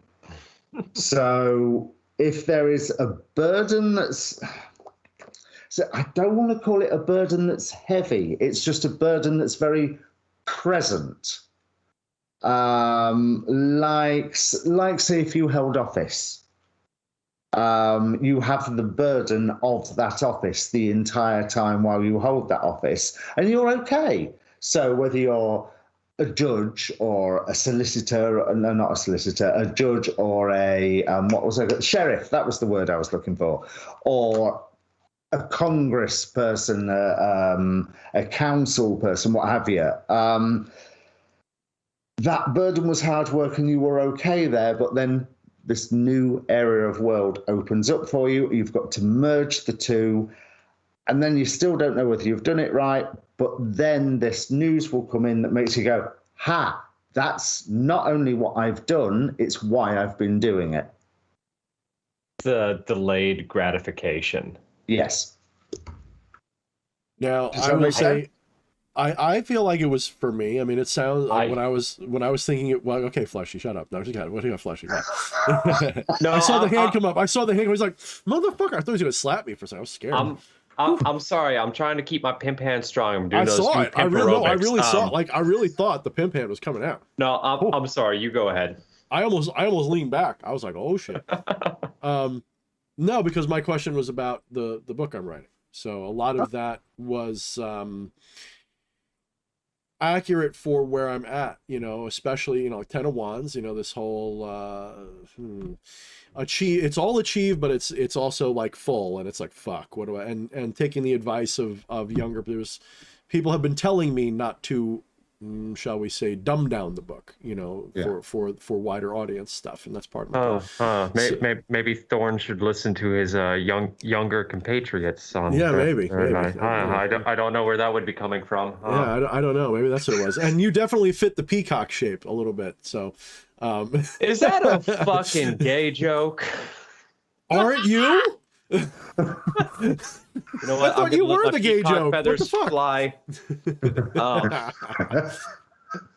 I love my harem. My harem's growing. I see it all the time. There's just more and more of y'all just hanging out with me all the time. It's like, I can't wait to just have, like, like I said, screw all the beautiful women. Give me like all the Twinkie dudes, and I'll even take the bears. Give me some bears, and we'll just have them all hanging around, and I'll be just totally straight as fuck right in the middle of it. That's what I love about it.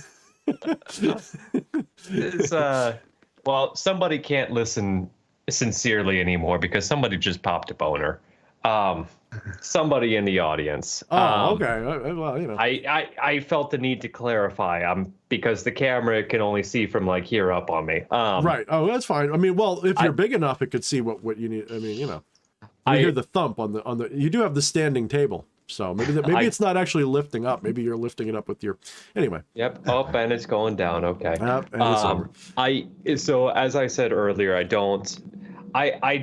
feel it's more important to let these things just pass through you rather than reflect on like, oh, who is this for? But I do want to point out that Asarte Azeroth, the whole time was saying it's theirs. Yeah. Yeah, this sounds like it was meant for me, and this is completely spot on. I mean, it can happen that way too. It can. That's the whole point of the general readings that I do. When I started on that YouTube channel, and it was my hocus pocus, and it was working with Beleth that put the idea into doing the YouTube channel in the first place. And at first, someone had told me about tarot readings on YouTube, and I was like, how the blooming Nora are you supposed to do that? Well, where's your client? Where's the person that you're reading for?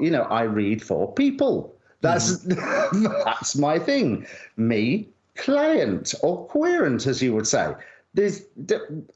How the hell? And so it took me quite a while to get my head around reading for an energy, which is why I started studying the astrology again.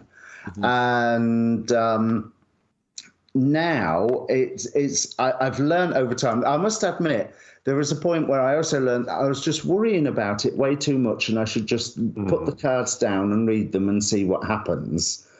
Let the magic fall where it lays. Sort of YouTube readings can work, and that's why I say what I say on the videos. Ask a question, and then you'll know if the reading is for you or if it isn't. And if it does sound like it's for you, with my readings, I always say take the lot. None of this. Oh, take what resonates. No, if it speaks to you enough for the whole lot, then listen to the whole lot, and then make your own mind up about it. Don't just do what I advise. Yeah, because this might be me beating a dead horse a little bit, because I say a lot. I say a lot that what you find is determined by what you're looking for. But I really think that even if you in the audience are listening to this right now and think, tarot, complete bullshit, none of this is real. I still think that even if it is complete and 100 bullshit, there is still use in bullshit, in that the use of this is, if it applies to your situation from this framework of none of it is real, there's no magical whatever, it is purely just cards. If you can find an application to what you are going through this, then that is a change of perspective. It is not ever going to be 100% exactly how you see a situation. So if it seems applicable to your situation, but just different enough, then that lens of looking through it is incredibly useful, because you're going to find new solutions. You're going to find new new cross points you're going to catch your problem or whatever have you in the crossfire of these different lenses that you can look at something through. And that ultimately is just going to lead you to a more holistic outlook than you would otherwise have just going through your common rudiments and your common roots of thinking. You know, the Taoists think everything is useless. Yes. Oh, that's fine. I was just gonna. That's funny. You just said that like that. The Taoist thinks everything is useless, and that doesn't mean that you don't use it. It means that nothing itself has a purpose to it. A sunset doesn't have a purpose to it. A tarot deck doesn't have a purpose to it. When we engage with it, it can become useful. You know, so it's kind of like this. There are people who, while sitting and watching the rainfall, come up with a brilliant idea. Did the rain cause that idea, or did it facilitate it in some way? What did the rain have to do with it? Yet they would accredit the rain for why and how they had the epiphany, because it relaxed them, it was inspiring to them. But the rain didn't fall to give them the idea of whatever it was. And one could make the same argument about the tarot. Okay, the tarot, whether it has a purpose or not, if in the act of experiencing the reading, you're inspired to solve a problem, then you gave it the purpose. The purpose has been served, because it's purposeless without you to give it a purpose, to make it purposeful.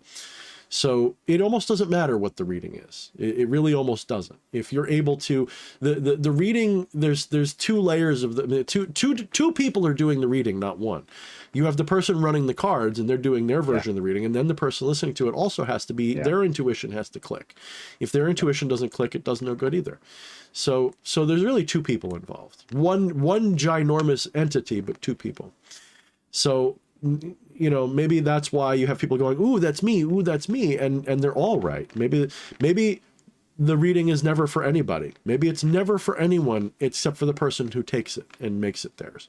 And it's kind of like I've said about magic. If I was taking on students and this was like Willow, I would be asking people a question and you know, to test them and see if they're ready. And my favorite question would be, if I were to prove to you right now that magic is fake and does nothing, would you still study it and want to practice it? If they say yes, then I would take them into the depths of my sanctum and teach them everything. If they said no, I'd say, be gone with you. You're not ready for this. Because the truth of the matter is, if you're doing magic for an outcome, I think you're doing it wrong. If you think it has a purpose, you're doing it wrong. That's why I always tell you, treat it more as an act of divination, if you will, or a celebration, or just performance art. Because then, as Dee said earlier, when you get that result, it's more of a, whoa, that's pretty fucking cool, not a vending machine, because that's when it's going to be an abrupt failure for you. So tarot should work the same way. All of these things should work. This is why tarot is almost done best. That's why I like the little old grandmother that she wasn't really little or old when she was doing it for everybody. But I like the way she did it because it was just a fun thing. It wasn't I'm going here, I am this mystical, you know, person who's going to teach you about your life with a bunch of cardboard slips. It was, what you doing? Oh, I'm just doing a tarot reading. What is that? Well, it's kind of like playing cards, but it tells me things and blah, blah, blah. And it's just fun. It's fun to hear about yourself. It's fun to hear about what might be. And then you apply those things because it makes you think. When you're reading Shakespeare, it makes you think about your life. That's not why it was written. It was written because somebody wanted to make money writing a play and to entertain people and make but it wasn't, certainly like the Avengers wasn't written to teach you a life lesson, but many people get a life lesson from it. And so that's kind of what you're saying, Fleshy, but I think maybe I'm saying it on a more I feel like we're approaching the same thing from different schools of thought. Yeah. Oh, absolutely. That was a very non-committal answer. Thank you. I am nothing but non-committal. I noticed that. It's your age. Shit, wait till you get older. Also, just D, like, you are welcome on any time. I don't think. Cheers. You know, you've been on the show now. Would you say we're structured at all? Like, I certainly don't think we are. This is like the most structured episode that has formed out of pure chaos. Maybe that's maybe there's a metaphor in there for, you know, what you get out of the tarot or something. I don't know, but we're about as structured as 52 pickup. Just accept it. All right. We are, but this is like a strangely just like well-structured episode. Like, I feel like that's even like a good, like, ooh, we even got the final message, like the moral at the end and everything. Wow. It's almost like we This is just a weird, like, weekly episode that was really well written. I think it's because I was sick, so I couldn't rant for hours. That's what it is. I think it's because I'm sick, so I can only rant for like 10 minutes at a time instead of like 45 minutes at a time. All right, let's close it up because my phone's ringing off the hook by people who don't get it. So let's once again, if people want to find D, how can they find him? Do we have the links? We can put them back in the chat, or are they in the description? I can send, you can get it off at the bottom of any of my videos on YouTube. So look up Sunchilde Tarot with an E, yeah, as it's spelled in the title, and you should find me. And if you miss the E off, you find a lady from Bulgaria. Okay. And for those of you watching after this is post live, check the top pinned comment and you will find the links to find D all in there. I'll make sure of it. Thank you, Fleshy. Anytime. That's what I'm here for. All right. And then as usual, if you want to support this channel, as always, you can find links in the descriptions to our, well, to the Patreon, and all of you who gave us super chats tonight. Thank you very much. You can find everything in the Patreon. If you want to support me just by throwing money at me, that's great. But I also have it's actually a bi-weekly class right now. It's probably going to be either going on hiatus in late November and December for other things, like a winter recess. I might not be doing it. We'll have to see, or I'm gonna have to reschedule it to a different day, possibly. Really depends on what schedule I get. But I do a class that is every other week on Discord. It's a video class on various metaphysical topics. Sometimes it's just more ranting and raving, but it's more structured than our live streams. It's a pretty good thing. That's one way you can support me. Or, of course, my books that Fleshy held up one. There's Become the Maelstrom, there's Shadownomicon, and there is the Infernal Vampire's Handbook. Shadownomicon is probably the most unique of the three, whereas Become the Maelstrom is kind of a all-inclusive magic book of how to do shit. No, stop selling other people's books, Fleshy. Get that out. And Shadownomicon, though, is the one that a lot of people are working through right now, and it's really been interesting for some people lately. So, all right, fuck you, Fleshy. If you want to support me, you can buy all that crap, or of course the t-shirts on Teespring, of course. And I wouldn't be doing this if it wasn't for you guys. So don't even worry about buying crap. Just give us a like, share, subscribe, and a comment. All of that goes a long way. Share this video where responsible. If you think there's somebody who'd be interested in the conversations we've had, by all means. And of course, join us on our Discord, because we get up to some crazy shit on the Discord. We haven't done a movie night in a while, Fleshy. Sometimes. Yeah, a lot of times. We need to hold a community night. We need a movie night soon. Yeah, I want to still do Tucker and Dale versus Evil. That's still one of my favorite movies. Yes, that's such a good movie. So let's get D on our Discord. We'll have him watch that with us. We'll have to keep him up all night again. Actually, I think what is it, like 5 a.m. for you right now, man? Yes. Isn't it? Yeah, it's like shit. I'm sorry. We definitely effed him in the A. I mean, his A has definitely got a Long Island, New York sized hole in it right now. It's the poor guy needs some sleep. No, he's happy to be here. We didn't do nothing of the kind. But yeah, no, we appreciate you for being here, man, for putting in a late night, and being especially being as good at this as you are for someone up at 5 a.m. your time. Unless you were going to be up anyway, then fuck you. It's not that special. It's been fun. Thank you so much for having me on. I've had a great time. Yeah, likewise. Thank you, so so let's do this again, and let's get them on our Discord. Let's get everything going, and we'll help you out. If you do get on Discord, Fleshy or I can help you figure out how to use it a little bit and get you on the right servers. So anyway, I guess until next time, I guess that's it. What do you think, guys? Any last words, you guys, D or anybody you want to say? I'm talked out. It's 5 a.m. Yeah, I feel you, brother. I feel you. I'm talked out and I'm sick as shit. I will say to all you glorious bastards, bitches, and non-binary witches in the chat, appreciate all of you as always. Thank you for making the stream all that much better by being here for it. Voice is suddenly going out. It's a good thing that we're ending. I got you sick over the internet waves. Yeah. That's what I did.